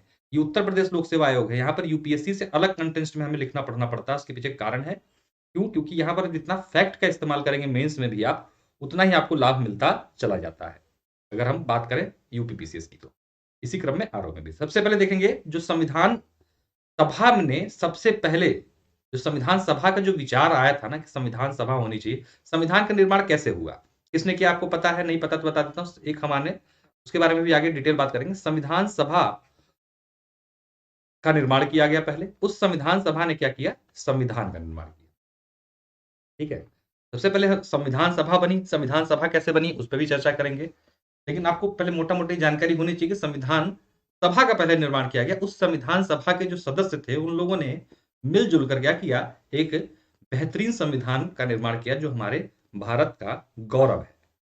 सबसे पहले देखिए 1924 में क्या होता है। सबसे पहले अगर बात करें 1924 में संविधान सभा का सर्वप्रथम विचार जो आया था ना, वो आया था किसने दिया था? स्वराज पार्टी। स्वराज पार्टी का गठन हुआ था, आपको पता 1924 में जवाहर मोतीलाल नेहरू और सी आर दास ने मिलकर किया था। तो वही से सर्वप्रथम जो है, ये क्वेश्चन कई बार प्रीलिम्स से पूछा भी जा चुका है, ठीक है, कि संविधान सभा का विचार सर्वप्रथम किसने दिया या कहां से आया? तो उसका आंसर क्या होता है? स्वराज पार्टी की स्थापना कब हुई थी? 1924 में हुई थी, मोतीलाल नेहरू और सी आर दास के उन लोगों ने मिलकर करी थी। इसके बाद अगर हम संविधान सभा की ही बात करें तो 1934 में संविधान सभा के गठन का विचार व्यक्तिगत रूप में जिसने दिया था, किसने दिया था? एम एन रॉय ने दिया था। ध्यान दीजिए, किसने? एम एन रॉय ने। अगर व्यक्तिगत रूप में पूछे कि किसने दिया था, तो 1934 में एम एन रॉय ने, मानवेंद्र नाथ राय ने जो है ये आपका विचार सर्वप्रथम जो संविधान सभा के बारे में दिया था। ठीक है, इंपॉर्टेंट फैक्ट्स हैं, सब ध्यान दीजिएगा। 1935 में क्या हुआ? भारतीय राष्ट्रीय कांग्रेस द्वारा पहली बार भारत के संविधान के निर्माण हेतु आधिकारिक रूप से संविधान सभा के गठन की मांग की। बहुत इंपॉर्टेंट फैक्टर, ध्यान दीजिएगा। देखिए 1885 में आपकी कांग्रेस बनती है, ठीक है, और अंत में एकदम जब समझिए तो 1935 अधिनियम तरीके से देखा जाए तो भारतीय परिप्रेक्ष्य 1947 का तो राष्ट्रीय मतलब क्या स्वतंत्रता अधिनियम था, उससे पहले का महत्वपूर्ण भी है। इसी अधिनियम में 1935 के अधिनियम में सबसे पहले राष्ट्रीय कांग्रेस ने आधिकारिक रूप से, वैसे तो मान लीजिए इनकी डिमांड रहती थी, लेकिन एक आधिकारिक रूप से ब्रिटिश गवर्नमेंट से जो डिमांड की गई थी सर्वप्रथम किसकी? संविधान निर्माण के लिए एक संविधान सभा की कांग्रेस के द्वारा, वो कब की गई? 1935 के में की गई थी। ठीक है, अपने आप में इंपॉर्टेंट फैक्ट है। फिर अभी हम लोग देख रहे हैं बेसिक कहां से कैसे संविधान का निर्माण से पहले हमें देखना पड़ेगा ना संविधान सभा कैसे बनी, उस पर किसी बार हम लोग को छोड़ कर नहीं चलना, क्योंकि मैं जैसा आप लोग को बताया कि क्या हुआ है, हुआ ये है कि आप लोगों हम लोग जिन कंटेंट को छोड़ के जा रहे हैं पॉलिटी में, यूपी पीसीएस अब वही से सवाल उठाना शुरू कर रहा है। तो इस बार हम लोग का फोकस ही वही एरिया रहेंगे ज्यादा। नॉर्मल वर्क हम लोग करेंगे करेंगे, ठीक है, नॉर्मल तो हम लोग करेंगे ही करेंगे, लेकिन इसके साथ साथ हम लोग क्या करेंगे कि जो टॉपिक्स हम नहीं करते हैं उन पे भी करेंगे काम। फिर उसके बाद 1940 में इस मांग को अंततः ब्रिटिश सरकार ने सैद्धांतिक रूप से स्वीकार किया। सबसे पहले ब्रिटिश गवर्नमेंट ने संविधान सभा की मांग को सैद्धांतिक रूप से स्वीकार कब किया? 1940 में किया। कब किया? 1940 में किया। और इसे अगस्त प्रस्ताव, अगस्त ऑफर के नाम से जो है जाना जाता है। तो ध्यान दीजिएगा, यह भी क्वेश्चन पूछा जा चुका है पीसीएस में कि सर्वप्रथम ब्रिटिश गवर्नमेंट ने संविधान सभा की मांग को किस वर्ष स्वीकार किया? तो 1940 में स्वीकार किया। ये अभी हम लोग क्या चल रहा है, ये बैकग्राउंडर है हमारा किसके संदर्भ में? संविधान सभा के बारे में। फिर संविधान की बारी आएगी ना। 1942 में क्या होता है? क्रिप्स मिशन आता है, आपको पता है। क्रिप्स ने संविधान के प्रस्ताव को क्या कर दिया गया? खारिज कर दिया। 40 में इन्होंने आधिकारिक रूप से स्वीकार किया ब्रिटिश गवर्नमेंट ने, लेकिन क्रिप्स जो मिशन आता है उसने क्या किया? इस मांग को खारिज कर दी। फिर 1946 में क्या होता है? जो कैबिनेट मिशन योजना थी, कैबिनेट प्लान जिसे आप लोग कहते हैं, तो कैबिनेट प्लान का शॉर्ट फॉर्म भी सीएमपी है। तो कैबिनेट मिशन प्लान जो था वो सभी दलों द्वारा स्वीकार किया गया। इसके सदस्य कौन कौन थे? कई बार आ चुका है, Lord Patrick Lawrence, Sir Stafford Cripps और ए वी एलेक्जेंडर। इन तीनों के नाम अच्छे से ध्यान रखना, कई बार पूछा जा चुका है आपके क्वेश्चन में कि कौन कौन इसके सदस्य थे। इसमें से एक का नाम एक्स्ट्रा दे देता है और तब सवाल आपसे पूछा जाता है कि इनमें कौन जो है क्रिप्स मिशन के, अरे सॉरी, कैबिनेट मिशन के सदस्य थे या नहीं थे करके, इस तरीके से। ठीक है, कैबिनेट मिशन ने द्विराष्ट्र एवं दो संविधान सभा की मांग को क्या कर दिया? अस्वीकार कर दिया। क्या चक्कर है ये? देखिए वो उस टाइम पे बात, अभी तक भारत का विभाजन नहीं हुआ था, लेकिन मुस्लिम लीग अलग क्या कहते हैं कैबिनेट मिशन की अलग राष्ट्र और अलग संविधान की मांग कर रही थी। इधर कांग्रेस का जो विजन था अपना था ही। तो जो कैबिनेट मिशन था उसने क्या किया, इस मांग को अस्वीकार कर दिया कि हम दो राष्ट्र और दो संविधान वाली जो संविधान सभा की आप लोग बात कर रहे हैं उसे हम नहीं मान सकते, सिंगल वाला हम अप्रूव करने को तैयार हैं और उसी आधार पर आप संविधान सभा का निर्माण करके अपने लिए संविधान आप लोग बना सकते हैं। तो यहां पर क्या किया है, कैबिनेट मिशन ने संविधान सभा को अस्वीकार नहीं किया था। ध्यान दीजिएगा, द्विराष्ट्र और द्विसंविधान वाला जो सिद्धांत था, जो मुस्लिम लीग का अलग से जो डिमांड थी, उसको इन्होंने अस्वीकार किया था। ठीक है, अब यहां पर मामला आपने देखा कि कितना बैकग्राउंडर शुरू हुआ है पूरा। 1924 से संविधान सभा के बारे में बात करना शुरू होता है मामला, और फाइनली जाके बात जो बनती है यहां पर कुछ हद तक 1946 में आके कैबिनेट मिशन योजना के माध्यम से बन पाती है ये। ठीक है, अब आगे चलेंगे हम लोग, अब देखेंगे संविधान सभा का गठन कैसे हुआ। संविधान सभा का गठन किस प्रकार से हुआ, इसको हम लोग देखेंगे। यहां से 100% सवाल आते हैं मेंस में भी और प्रीलिम्स में भी, संविधान सभा के गठन के संदर्भ। संविधान सभा का गठन किस प्रकार से, तो कैबिनेट मिशन योजना के आधार पर, ध्यान दीजिए आधार कैबिनेट मिशन ही बने था। क्वेश्चन ये भी आता है कि किस मिशन या किस योजना के आधार पर संविधान सभा गठन हुआ है, बहुत बार आया हुआ क्वेश्चन है।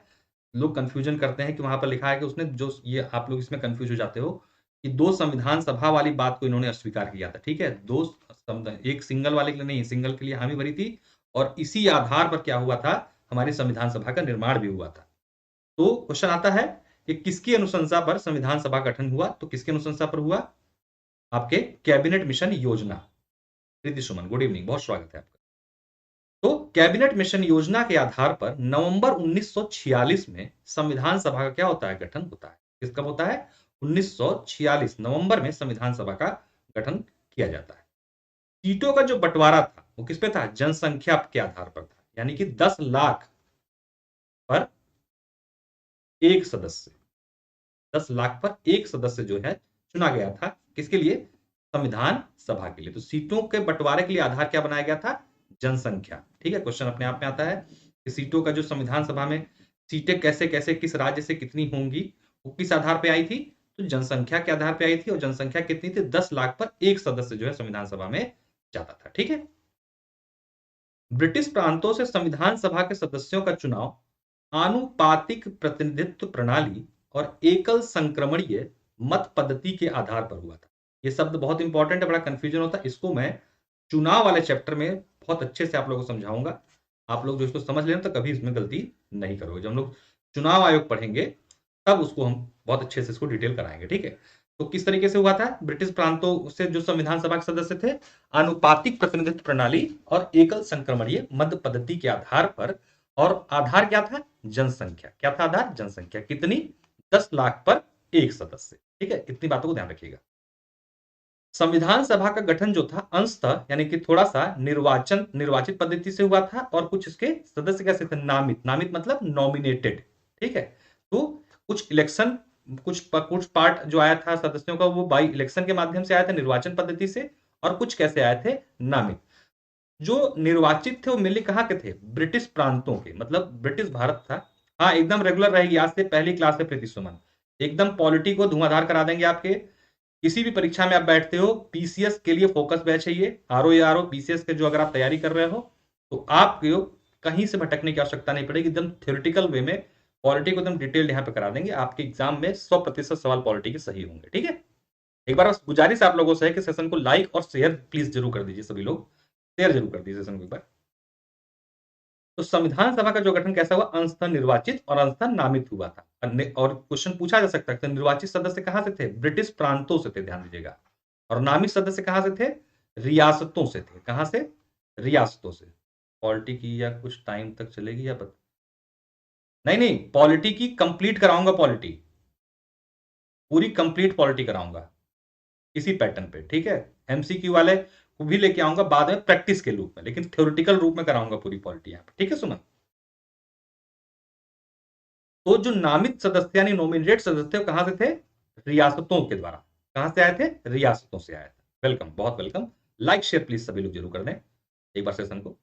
तो रियासतों से जो संविधान सभा के सदस्य थे वो कैसे थे, नामित प्रकार के थे, यानी नॉमिनेट किए गए थे। भाई राजा थे, अब रियासतों में कौन होंगे, राजा ही होंगे ना। अब राजा थोड़ी नहीं जाएगा चुनाव लड़ने, वो तो क्या, हम तो अपने रियासत के राजा हैं और हम क्या कहते हैं संविधान सभा का पार्ट रहेंगे। तो इन लोगों को क्या किया गया, नामित किया गया। और शेष जो ब्रिटिश इंडिया था, जिसे आप लोग ब्रिटिश प्रांत के नाम से जानते थे, अलग अलग प्रांत यानी प्रोविजंस में जो बटा हुआ था ब्रिटिश भारत, वहां से कैसे आए, निर्वाचन के माध्यम से। ठीक है, यहां तक क्लियर हो गया होगा, कोई डाउट हो तुरंत पूछिए। ब्रिटिश प्रांतों से संविधान सभा के सदस्यों का निर्वाचन वहां की विधायिका से हुआ था। किस चीज से हुआ था, विधायिका से। मतलब जैसे आज जो है हमारी कैसी विधायिका, गुड इवनिंग नीता, विधायिका कौन है हमारी, विधानसभा। उत्तर प्रदेश की विधानसभा क्या है, उत्तर प्रदेश की विधायिका है। ठीक है, उत्तर प्रदेश की जो विधानसभा है वो उत्तर प्रदेश की विधायिका है। इसी प्रकार से संयुक्त प्रांत, मध्य प्रांत, असम, उड़ीसा, अलग अलग करके अलग अलग ब्रिटिश प्रांत थे। वहां की जो विधानसभा तत्कालीन हुआ करती थी वो क्या कही गई, वहां की विधायिका कही गई। तो वहां के विधायिका से ही क्या आए थे, जो ब्रिटिश प्रांत थे वहां के सदस्य जो संविधान सभा में शामिल हुए थे वो कहां से आए थे, ब्रिटिश प्रांतों की विधायिका के जो सदस्य थे उनमें से ही लिया गया था। ठीक है, महात्मा गांधी संविधान सभा के हिस्सा नहीं थे, ध्यान दीजिएगा, संविधान सभा के पार्ट नहीं थे महात्मा गांधी। इस बात को ध्यान रखिए, कभी क्वेश्चन घुमा के पूछे तो कंफ्यूज नहीं होना है। आजकल क्वेश्चन बहुत तगड़े तरीके से लोक सेवाएं घुमा रहा है, तो आप लोगों को एकदम चिंता करने की जरूरत नहीं है। उसी जाल को तोड़ने के लिए इस चैनल का निर्माण किया गया है आप लोग के लिए, कि आप लोग पीसीएस के जो ट्रैप है, लोक सेवा आयोग का जो नया ट्रैप बनाया गया है, नया जो आप लोगों ने परीक्षा पैटर्न देखा है, उस पैटर्न के आधार पर ही पूरा यहाँ पर मोमेंटम मेरे द्वारा और जो साथ के हमारे टीचर हैं वो सब लोग उसी पैटर्न पर पीसीएस के आधारित आपको यहाँ पे तैयारी कराएंगे। तो आप लोग जो है एकदम तसल्ली से यहाँ पे कर सकते हैं और एकदम पूरी तरीके से निःशुल्क क्लासेस हैं ये, किसी प्रकार का चार्ज नहीं लिया जा रहा आपसे। आप इसको लाइक और शेयर बस कर दीजिए और आपसे किसी प्रकार की डिमांड नहीं, क्वालिटी से कोई समझौता नहीं होगा और बेस्ट कंटेंट आपको यहाँ पे उपलब्ध किया जाएगा। ठीक है, हाँ, इसके पीडीएफ नहीं मिलेगा क्या, बिल्कुल मिलेगा। इसके लिए आप जो है डिस्क्रिप्शन बॉक्स में टेलीग्राम का लिंक दिया हुआ है प्रीति सुमन, उस टेलीग्राम चैनल को ज्वाइन कर लीजिए। क्लास के जस्ट बाद आपको पीडीएफ वहां पे प्रोवाइड करा दी जाएगी। ठीक है, फर्स्ट स्लाइड तो काफी पीछे चली गई। ये है फर्स्ट स्लाइड, देखो हमने पहले देखा संविधान सभा का निर्माण। ठीक है, संविधान का निर्माण, और संविधान के निर्माण से हमने पहले देखा कि संविधान सभा कैसे बनी। भाई संविधान सभा नहीं तो संविधान का निर्माण करा है, तो पहले हमें यह जानना होगा ना कि संविधान सभा का निर्माण कैसे हुआ। हमने इस क्रम में देखा कि सबसे पहले कहां से विचार आता है संविधान सभा का, फिर हमने उसके बाद देखा कि अब संविधान सभा का गठन कैसे हो रहा है। ठीक है, हाँ लाइक कर दीजिए, धन्यवाद। तो हमने यहां तक देख लिया। तो महात्मा गांधी संविधान सभा के पार्ट नहीं थे। देसी रियासतों को आवंटित 93 सीटें, जो देसी रियासतें थी, जो हम लोगों ने बताया रजवाड़े जो थे, उसमें से 93 सीटें जो है नहीं भरी पा जा पाई थी, क्योंकि वहां से, क्योंकि उन्होंने संविधान सभा से अलग रहने का फैसला किया था। जो टोटल सीटें थी उसमें से 93 सीटें संविधान सभा में नहीं भर पाई थी।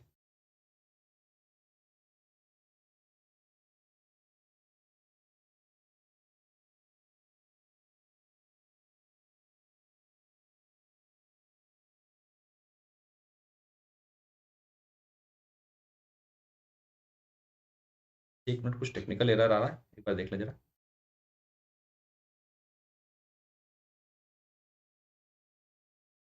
ठीक है, चलिए, तो क्या मेरी आवाज आ रही है?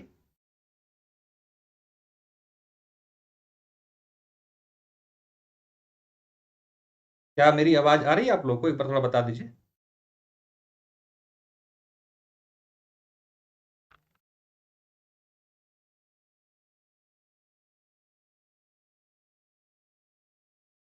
ऑडियो वीडियो क्लियर है मेरी?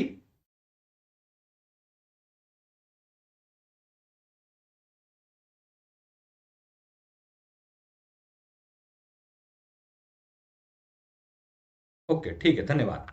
तो हम लोगों ने क्या, हमने क्या बताया आपको कि जो देसी रियासतें थी उसमें से 93 सीटें खाली रह गई थी। कारण क्या था कि उन्होंने अपने आप को संविधान सभा से अलग रहने का फैसला किया था। उन्होंने कहा था कि हम इस संविधान सभा के पार्ट नहीं रहेंगे, क्योंकि हम राजा हैं, रजवाड़े हैं, हमें संविधान सभा से कोई लेना देना नहीं है। तो टोटल स्ट्रेंथ की बात करें संविधान सभा की, तो कुल 389 थे। कितने, कुल 389 सदस्य थे। ब्रिटिश इंडिया गवर्नर यानी कि ब्रिटिश भारतीय प्रांतों से जो आए थे 292 आए थे। चीफ कमिश्नरी, जैसे प्रोविंसेस क्या थी ये, जैसे इस टाइम पे यूटी है ना, यूनियन टेरिटरीज, उस टाइम पे उसको कहा जाता था चीफ कमिश्नरी प्रोविंसेस। तो वहां से कितने लोग आए थे? 4 लोग आए थे, और प्रिंसली स्टेट से कुल 93 थे। तो ये क्या हुआ था, यही जो है खाली रह गई थी। ठीक है, तो ये क्या है, ये जैसे आज का यूनियन टेरिटरी है ना, संघ शासित क्षेत्र, उसी प्रकार का एक व्यवस्था थी। ये क्या है, हमारे राज्य हैं, ये प्रिंसली स्टेट यानी कि रजवाड़ों की जगह थी, और वहां से ये लोग चुने गए थे। अब आते हैं हम लोग संविधान सभा की कार्यवाही पर। संविधान सभा किस प्रकार से कार्रवाई करके संविधान का निर्माण किया गया, इस पर हम लोग थोड़ी सी चर्चा कर लेते हैं। डेट बहुत महत्वपूर्ण है। 9 दिसंबर 1946 को संविधान सभा की पहली बैठक होती है। बहुत बार पूछा गया सवाल है कि संविधान सभा की पहली बैठक कब होती है, तो 9 दिसंबर 1946 को आयोजित हुई। मुस्लिम लीग ने बैठक का क्या किया, बहिष्कार किया। ध्यान दीजिए, मुस्लिम लीग ने बैठक का क्या किया, बहिष्कार किया, यानी मुस्लिम लीग ने इसमें पार्टिसिपेट नहीं किया। वरिष्ठतम सदस्य यानी जो सबसे उम्रदराज सदस्य थे, डॉक्टर सच्चिदानंद सिन्हा। कौन थे? डॉक्टर सच्चिदानंद सिन्हा जो थे, वो क्या बनाया गया, संविधान सभा का अस्थायी अध्यक्ष यानी टेम्परेरी अध्यक्ष जो है बनाया गया डॉक्टर सच्चिदानंद सिन्हा को। अस्थायी अध्यक्ष की नियुक्ति जो थी वो फ्रेंच परंपरा के अनुसार हुई थी। कैसे हुई थी? फ्रेंच परंपरा के अनुसार। मतलब फ्रेंच परंपरा के अनुसार क्या मतलब हुआ यहाँ पर, कि फ्रेंच परंपरा में जो वरिष्ठतम होता है उसे जो है ऑनरशिप के रूप में वो चीजें दी जाती हैं। तो उसी पैटर्न पे हमने अस्थायी अध्यक्ष की नियुक्ति की गई थी। ठीक है, क्वेश्चन अभी तक तो नहीं पूछा है, लेकिन कभी भी पूछ सकता है कि हमने जो डॉक्टर सच्चिदानंद सिन्हा को सदस्य बनाया था संविधान सभा का अस्थायी, उसका आधार क्या था, तो फ्रेंच यानी कि फ्रेंच परंपरा के आधार पर ये चीजें की गई थी। बाद में डॉक्टर राजेंद्र प्रसाद को, किसको, डॉक्टर राजेंद्र प्रसाद को संविधान सभा का स्थायी अध्यक्ष जो है चुन लिया गया था। इसमें बहुत कंफ्यूजन होता है स्थायी और अस्थायी में, तो कंफ्यूज मत होइएगा। पहले क्या हुआ था कि तत्काल काम चलाने के लिए किसी न किसी को सदस्य तो बनाना पड़ेगा ना भाई, जो ऑर्डर दे सके तत्कालीन स्थितियों को संभालने के लिए कि भाई ऐसे बैठना ऐसे उठना। तो इसलिए तत्काल क्या किया गया, सच्चिदानंद सिन्हा जो सबसे वरिष्ठ सदस्य थे संविधान सभा के, उनको क्या कर दिया गया, बना दिया गया। फिर चुनाव के माध्यम से डॉक्टर राजेंद्र प्रसाद को क्या किया गया, संविधान सभा का स्थायी अध्यक्ष जो है बना दिया गया। उपाध्यक्ष 2 थे, ध्यान दीजिएगा, इंपॉर्टेंट है। 2 उपाध्यक्ष थे संविधान सभा में। पहली जो बनी थी एच.सी. मुखर्जी और वी.टी. कृष्णामाचारी। ठीक है, तो 2 उपाध्यक्ष थे, एक अध्यक्ष थे। अध्यक्ष मैंने बता दिया राजेंद्र प्रसाद, और 2 उपाध्यक्ष कौन थे, एच.सी. मुखर्जी और वी.टी. कृष्णामाचारी। अब बात आती है, सबसे पहले देखिए जब संविधान बनेगा तो सबसे पहले क्या हुआ, उद्देशिका ही तो बनेगी, उद्देश्य प्रस्ताव ही तो लाया जाएगा। हम लोग एकदम क्रम से चल रहे हैं, एकदम पूरा, एकदम जैसे लाइन से लाइन। फिर से देख लीजिए जो लोग नए जुड़े हैं। पहले हमने देखा कि संविधान के निर्माण के निर्माण से पहले संविधान सभा का निर्माण कैसे हुआ। फिर हमने देखा कि संविधान सभा का फिर कैसे गठन हुआ, संविधान सभा का बैकग्राउंड देखा, फिर संविधान सभा का गठन कैसे हुआ ये देखा। और अब हम लोग देख रहे हैं संविधान सभा की जो कार्रवाई थी वो कैसे हो रही है, किस किस प्रकार से चल रहा है। तो ये स्थिति थी पूरी। अब यहां से हम लोग सबसे पहले जो उद्देश्य प्रस्ताव लाया गया था उस पर चर्चा कर लेंगे। बहुत इंपॉर्टेंट पॉइंट है ये, प्रीलिम्स और मेंस दोनों पॉइंट ऑफ व्यू से। जवाहरलाल नेहरू ने 13 दिसंबर 1946, डेट इंपॉर्टेंट है, 13 दिसंबर 1946 को किसने, जवाहरलाल नेहरू ने संविधान सभा के ऐतिहासिक प्रस्ताव को प्रस्तुत किया। कब किया, 13 दिसंबर 1946 को। इसमें संवैधानिक संरचना के मूल तत्वों और दर्शन निहित थे। क्या मतलब है, संवैधानिक संरचना कि हमारे जो संविधान की संरचना होगी वो किस प्रकार होगी, और हमारे संविधान का दर्शन क्या होगा। दर्शन क्या होता है भाई, कि उसमें अंदर निहित वो चीजें कि हम इस संविधान का निर्माण क्यों कर रहे हैं, हमारा उद्देश्य क्या है, आखिर संविधान में क्या क्या है, संविधान किन किन चीजों को कंट्रोल करेगा। ये संविधान का दर्शन है। और संविधान का दर्शन को समझने के लिए हमें क्या करना पड़ता है, क्या पढ़नी पड़ती है, संविधान की उद्देशिका या फिर प्रस्तावना। ठीक है, और संविधान का दर्शन क्या है हमारा, लोकतंत्र तथा मानवतावाद। यही हमारे संविधान का निहित दर्शन है। और इसी दोनों शब्द में ही आपका पूरा संविधान आप देखेंगे तो घूमेगा। लोकतंत्र के लिए ही सब कुछ है, सारे आपको राइट्स दिए गए हैं, और आपके मूल अधिकार भी किस लिए है, कि आपकी मानवतावादी हमारा संविधान है। तो लोकतंत्र और मानवतावादी ही हमारे संविधान का मूल दर्शन है। ठीक है, तो ये हमें कहां देखने को मिलता है, हमारी प्रस्तावना। प्रस्तावना भी देखेंगे अलग से हम लोग। इस प्रस्ताव को 22 जनवरी 1947 यूपीपीसीएस 2020 का सवाल है, ये आपके प्रीलिम्स में पूछा गया था। ठीक है, पेपर उठा के देख लीजिएगा आप लोग, प्री में आपके क्वेश्चन पूछा गया था ये, कि किस तिथि को जो है उद्देश्य प्रस्ताव संविधान सभा में प्रस्तुत किया गया था। तो 22 जनवरी 1947 को संविधान सभा द्वारा क्या किया गया, इसको स्वीकार किया। प्रस्तुत करने की तिथि 13 दिसंबर 1946, ठीक। और स्वीकृति कब मिली थी 22 जनवरी 1947 को। दोनों के डेट को अंतर समझिएगा, ये प्रस्तुत करने की तिथि है और ये स्वीकृति की तिथि है, तो कंफ्यूज दोनों में नहीं होना है। 22 जनवरी 1947 को संविधान सभा द्वारा क्या किया गया था, इसे स्वीकार कर लिया गया था।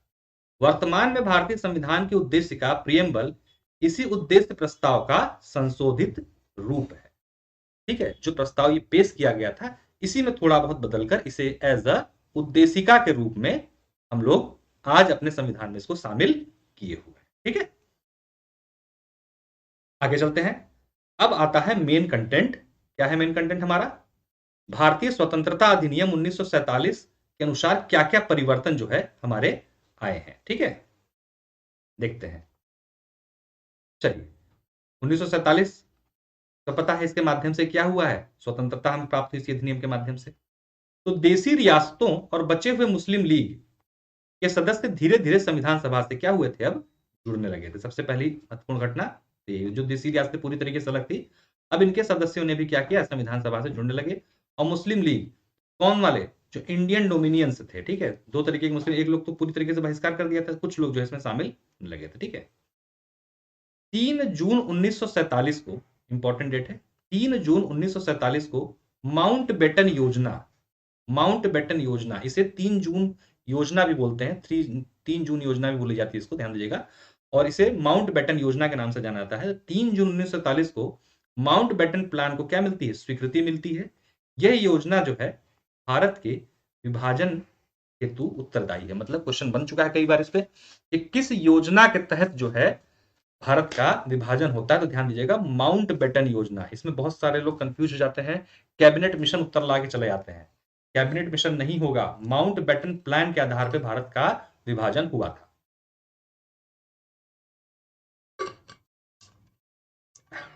ठीक है। भारतीय स्वतंत्रता अधिनियम 1947 ने संविधान सभा की स्थिति में दो बदलाव किए। क्या क्या हुए दो बदलाव? पहला, संविधान सभा एक संप्रभु संस्था बन गई जो स्वेच्छा से संविधान का निर्माण कर सकती थी। अब संप्रभु संस्था बनी कैसे? क्योंकि उसके ऊपर जो है हमने अब गणतंत्र के रूप में, अभी आगे चल के बताएंगे उसको भी, गणतंत्र के रूप में स्वीकृति हमने, अब हमको स्वतंत्रता दे दी गई थी अपना संविधान खुद बनाने की। अब उस संविधान के माध्यम से तो हमने एक पद सृजित किया ना राष्ट्रपति का, कि हाँ राष्ट्रपति होंगे जो कैसे होंगे, निर्वाचित होंगे, मतलब अनुवांशिक नहीं होंगे, निर्वाचित होंगे। तो हमने अब एक संविधान सभा की स्थिति में परिवर्तन लेके आया, पहली बात 1947 का अधिनियम। दूसरा क्या परिवर्तन लेके आता है, संविधान सभा के दो प्रकार के कार्य जो है सौंपे गए थे। दो प्रकार के, ध्यान दीजिएगा, बहुत इंपॉर्टेंट, इसमें बहुत कंफ्यूजन होता है। तो दो प्रकार के कार्य संविधान सभा एक ही थी, वो कार्य दो प्रकार के कर रही थी। कौन कौन से? दोनों कार्यों को अलग अलग रूप से करना था। पहला था इनका भारत के लिए आम कानून का निर्माण और उन्हें लागू करना, ठीक है। ये किसकी अध्यक्षता में चल रहा था? जीवी मावलंकर की अध्यक्षता। अभी समझाता हूं पूरा मैं आप लोगों को, ठीक है। तो पहला काम हो गया इनका। और दूसरा था स्वतंत्र भारत के लिए संविधान का निर्माण करना। ये किसके अध्यक्षता में चल रहा था? डॉक्टर राजेंद्र प्रसाद की अध्यक्षता में चल रहा था, ठीक है। और ये कब तक चला? ये कार्यक्रम चलता रहा आपका 26 नवंबर 1949 तक। हम लोगों ने, आप लोगों ने पढ़ा होगा, अभी इसको क्लियर कर देते हैं, पूरा कंसेप्ट एकदम क्लियर हो जाएगा आप लोगों का। पहले ये समझिए कि भारत के लिए आम कानून का निर्माण और उन्हें लागू करना। देखिए, जो संविधान सभा थी उनका जो मेन काम था उसका आपका संविधान बनाना, ठीक है। उनका मेन काम तो संविधान बनाना, वो तो कर ही रहे थे उस चीज को। लेकिन संविधान बनाना कोई बच्चों का काम तो है नहीं, एक दिन बैठे और बना के चल दिए भाई, लंबा समय लगा। उस पर भी बात करेंगे। नमस्कार दोस्तों, स्वागत है। तो क्योंकि जब तक संविधान नहीं बन जाता तब तक कैसे चलेगा पूरा सिस्टम, उसके लिए संविधान सभा को यह पहला काम दिया गया था कि आप एक आम कानून बनाइए और उन्हें लागू करते रहिए और उसको चलाइए। तो ये जो थी एज अ संसद के रूप में, टेम्परेरी संसद के रूप में काम कर रही थी, ठीक है। और इसके जो अध्यक्ष थे वो कौन थे? जीवी मावलंकर थे, ठीक है। दूसरा जो था हमारा, वो काम का था, मेन काम जो इनका था वो था स्वतंत्र भारत के लिए संविधान का निर्माण करना। तो मेनली ये जो थी संविधान सभा थी एग्जैक्टली, और इसके जो अध्यक्ष थे डॉक्टर राजेंद्र प्रसाद थे। 26 नवंबर को हम लोग हर साल मनाते हैं अपना विधि दिवस। क्यों? क्योंकि 26 नवंबर 1949 को हमने क्या किया था, संविधान का 7% हिस्सा हमने स्वीकार कर लिया था, उसे लागू कर दिया गया था। और अब जो है 26 नवंबर 1949 से लेकर 26 जनवरी 1950 तक जो चला देश हमारा, वो इस आधार पर चलता रहा। ठीक है, इसलिए इस दिन तक इस पैटर्न पर कार्यक्रम चल रहा था। संविधान सभा से मुस्लिम लीग के सदस्य अलग हो गए, इसलिए संविधान सभा के सदस्यों की संख्या 389 से घटकर कितनी रह गई, 299 रह गई थी। ठीक है, ये भी फैक्ट अपने आप में इंपॉर्टेंट, ध्यान दीजिएगा। मुस्लिम लीग के अलग हो जाने की वजह से, सेशन को लाइक से प्लीज कर दिए सभी लोग एक बार जरूर से। बस इतना ही आप लोगों से एक निवेदन है मेरा। और चैनल सब्सक्राइब ना किया तो चैनल जरूर सब्सक्राइब कीजिए। इस चैनल पे आपको पीसीएस ओरिएंटेड मटेरियल मिलेगा, सिर्फ और सिर्फ पीसीएस और आरओ का एग्जाम जो लोक सेवा आयोग उत्तर प्रदेश कराता है। इसलिए चैनल को सब्सक्राइब कीजिए। ये यूट्यूब पर एक क्रांतिकारी कदम है अनअकैडमी के द्वारा, जिसके माध्यम से आप लोगों को एक बेहतरीन कंटेंट यूट्यूब पर उपलब्ध कराया जा रहा है। सभी टॉप एजुकेटर्स जो आपके यूपी पीसीएस कैटेगरी के हैं, वो यहाँ पर आपको उपलब्ध करा रहे हैं अपने अपने सेशंस। पूरा शेड्यूल भी अभी आप लोगों को मैं बता दूंगा कैसे किसकी है क्लासेस, तो आप लोग ज्वाइन कर सकते हैं। और एकदम आप लोगों को एक स्मार्ट क्लासेस और स्ट्रेटेजिक क्लासेस मिलेंगी यूपी पीसीएस और आरओ के लिए। ठीक है, ठीक है। और अनअकैडमी किसी कोर्स में भी एडमिशन लेना है आप लोगों को प्लस का, तो उसके लिए भी आप मेरा रेफरल कोड में कोड PS10 यूज करके आप क्या कर सकते हैं, 10% इंस्टेंट डिस्काउंट प्राप्त कर सकते हैं। अब देखते हैं संविधान सभा के अन्य कार्य क्या क्या हुए, संविधान सभा के अन्य कार्य कौन कौन से थे। ठीक है, ये भी इंपॉर्टेंट, ध्यान दीजिएगा। ये मेंस में भी पूछा जा सकता है कि संविधान सभा के नियमित कार्यों पर प्रकाश डालते हुए संविधान सभा के अन्य कार्यों पर भी चर्चा कीजिए। तब वही भी दिक्कत आ जाएगी, अरे यार संविधान सभा का तो यही काम था संविधान निर्माण, बस इसके अलावा क्या हो सकता है, और फिर दिक्कत आएगी। तो ये जो क्वेश्चन है आपका मेंस का भी है और प्रीलिम्स में भी यहां से क्वेश्चन जो है बनते हैं। आप देखिए, मई 1949 में राष्ट्रमंडल में भारत की सदस्यता हुई थी, मतलब भारत राष्ट्रमंडल का सदस्य बना था। इसकी सदस्यता की पुष्टि किसने की थी, संविधान सभा ने, क्योंकि तब तक हम 1949 मई में हमारा क्या था, संविधान बनकर तैयार नहीं हुआ था। तो उसमें इसकी पुष्टि करने वाला कौन था, संविधान सभा। 22 जुलाई 1947 को राष्ट्रीय ध्वज को जो है अपनाया गया था। ये भी क्वेश्चन आ चुका है पीसीएस 2019 या 20 के प्रीलिम्स से पूछा गया था। ठीक है, 22 जुलाई 1947 को हमने राष्ट्रीय ध्वज को अपनाया था। ये किसने अपनाया था, संविधान सभा ने ही अपनाया था। 24 जनवरी 1950 को राष्ट्रीय गीत और राष्ट्रीय गान को भी संविधान सभा ने अपनाया था। 24 जनवरी 1950 को डॉक्टर राजेंद्र प्रसाद को भारत के पहले राष्ट्रपति के रूप में चुना गया था। बहुत इंपॉर्टेंट डेट, ध्यान दीजिएगा। 2 दिन पहले राजेंद्र प्रसाद को क्या कर लिया गया था, एज ए राष्ट्रपति के रूप में चुन लिया गया था 24 जनवरी को। किसने चुना था, संविधान सभा ने ही चुना। 24 जनवरी 1950 को संविधान सभा की अंतिम बैठक, ये भी एग्जाम में आ चुका है, बहुत इंपॉर्टेंट है। संविधान सभा की अंतिम बैठक की डेट जो है 24 जनवरी है, 26 जनवरी के लिए कंफ्यूज नहीं होना है। ठीक है, 26 जनवरी को सिर्फ और सिर्फ सिग्नेचर हुए थे और आत्मसमर्पित किया गया था। ठीक है, अंतिम जो बैठक होती है वो 24 जनवरी को ही होती है। हालांकि संविधान सभा ने यह 26 जनवरी 1950 से लेकर आम चुनाव के बाद नई संसद के गठन कब हुई थी, मई 1952 में हुई थी। संसद चैप्टर में इसको डिटेल करेंगे। तो नई संसद गठन के बाद मई 1952 में हुआ था, तक जो है अंतरिम संसद के रूप में ये कार्य भी करती रही थी। अंतरिम संसद के रूप में जब तक नई हमारी नई गठन हो गई थी मई 1952 तक, तब तक क्या हुआ था, ये संविधान सभा ही इंटरिम संसद, अंतरिम संसद के रूप में कार्य कर रही थी। ठीक है, इसके जो कुल सत्र हुए थे, कितने हुए थे, 11 हुए थे। ये भी कई बार क्वेश्चन पूछा जा चुका है एग्जाम में। कुल सत्र कितने हुए, 11 हुए। कुल समय कितना लगा, 2 वर्ष 11 माह 18 दिन। कितना लगा, 2 वर्ष 11 महीने और 18 दिन जो है इसके टोटल टाइम लगा। ये भी क्वेश्चन कई बार पूछा जा चुका है आपके एग्जाम में। हालांकि अब ये सब क्वेश्चन यूपीपी से तो नहीं पूछे जाते, लेकिन फिर भी तो कुछ बेसिक क्वेश्चंस भी आप लोगों को जरूर तैयार कर रखनी चाहिए, ताकि आप लोगों को दिक्कतें ना हो किसी प्रकार की। ठीक है, तो कुल 2 वर्ष 11 महीने 18 दिन। अब आते हैं कुछ मुख्य समितियों पर। जो मुख्य समितियां थी, ये भी बहुत इंपॉर्टेंट है, बहुत ज्यादा इंपॉर्टेंट है। यहां से तो क्वेश्चन आता ही आता है, गलतियां भी उतनी ही मात्रा में यहां पर भरपूर रूप से होती है। ठीक है, तो देखते हैं इसमें सबसे पहले है संघ शक्ति। जहां कोई डाउट हो तुरंत पूछ सकते हैं आप लोग। संघ शक्ति समिति या संघ संविधान समिति। राज्य समिति, जो क्या किस लिए थी, राज्यों से समझौते के लिए। इन सभी समितियों के अध्यक्ष कौन थे, जवाहरलाल नेहरू। प्रक्रिया नियमन समिति और संचालन समिति, ठीक है, इनके कौन थे, इन तीनों सभी के जवाहरलाल नेहरू थे। ठीक है, इसके अलावा प्रक्रिया नियम समिति और संचालन समिति, इसके अध्यक्ष कौन बनाए गए थे, डॉक्टर राजेंद्र प्रसाद, सीधे सवाल आते हैं, सब ध्यान दीजिएगा। इस समिति का अध्यक्ष सीधे मैच कराने के लिए आ जाएगा, या कह जाएगा कौन सुमेलित नहीं है, इस तरीके से क्वेश्चन, या डायरेक्ट क्वेश्चन आता है कि संघ शक्ति समिति के अध्यक्ष कौन थे, तो कौन थे, जवाहरलाल नेहरू। प्रांतीय संविधान समिति, जो संघ की संविधान समिति थी उसमें जवाहरलाल नेहरू, अब प्रांतीय संविधान समिति के थे कौन, सरदार पटेल। ये देखिएगा, ये राज्य समिति वाला फैक्ट जो है ना, ये किस लिए था, राज्यों से समझौते के लिए। जैसे आप लोगों को पता होगा, हिस्ट्री में आप लोगों ने पढ़ा होगा कि हैदराबाद, कश्मीर, जूनागढ़ को जो है दूसरे तरीके से मिलाया गया था। इस तरीके से कई और राज्य भी जो थे वो नहीं शामिल हो रहे थे भारतीय परिसंघ में, तो उनको शामिल करने के लिए राज्य समिति का निर्माण किया गया, जिसे राज्य समझौता समिति भी कहते थे, और इसके अध्यक्ष भी कौन थे, जवाहरलाल नेहरू। यहाँ पे गलती ये होती है क्योंकि हम जानते हैं कि इस चीज में सबसे अधिक भूमिका किसकी थी, सरदार वल्लभ भाई पटेल की थी, ठीक है। तो हम आंसर वहां पर सरदार पटेल लगा के आ जाते हैं। हालांकि क्वेश्चन भी ज्यादा बार नहीं आया, लेकिन जब भी आया गलती करा के जाएगा जरूर, ठीक है। तो अगर सीधे सीधे क्वेश्चन है कि राज्य समिति या राज्यों में समझौते हेतु के लिए राज्य समिति के अध्यक्ष कौन थे, तो जवाहरलाल नेहरू थे। प्रांतीय संविधान समिति जो थी, इसके थे अध्यक्ष सरदार वल्लभ भाई पटेल, ठीक। प्रारूप समिति, इसके अध्यक्ष कौन थे, तो बहुत बार आया हुआ क्वेश्चन है, डॉक्टर बी आर अंबेडकर। मूल अधिकार, अल्पसंख्यकों और जनजातियों और बहिष्कृत क्षेत्र के लिए एक परामर्श समिति थी, इसके अध्यक्ष भी कौन थे, सरदार पटेल। अमूमन आप लोग इतना देखते हो कि मूल अधिकार और अल्पसंख्यक वाले जानते हो, इस पे कई बार आप लोगों को मिला हुआ है ये, इसका आप लोगों को सबको पता, सरदार पटेल। जनजातीय और बहिष्कृत क्षेत्र जो था, जिसमें आम समाज से कटा हुआ जो क्षेत्र था, वहां के लोगों के लिए जो समिति बनाई गई थी, उनको कैसे मुख्य धारा में जोड़ा जाए, इसके अध्यक्ष किसको बनाया गया था, सरदार वल्लभ भाई पटेल को बनाया गया था, ठीक है। किसको बनाया गया था, सरदार वल्लभ भाई पटेल को बनाया गया, इंपॉर्टेंट है।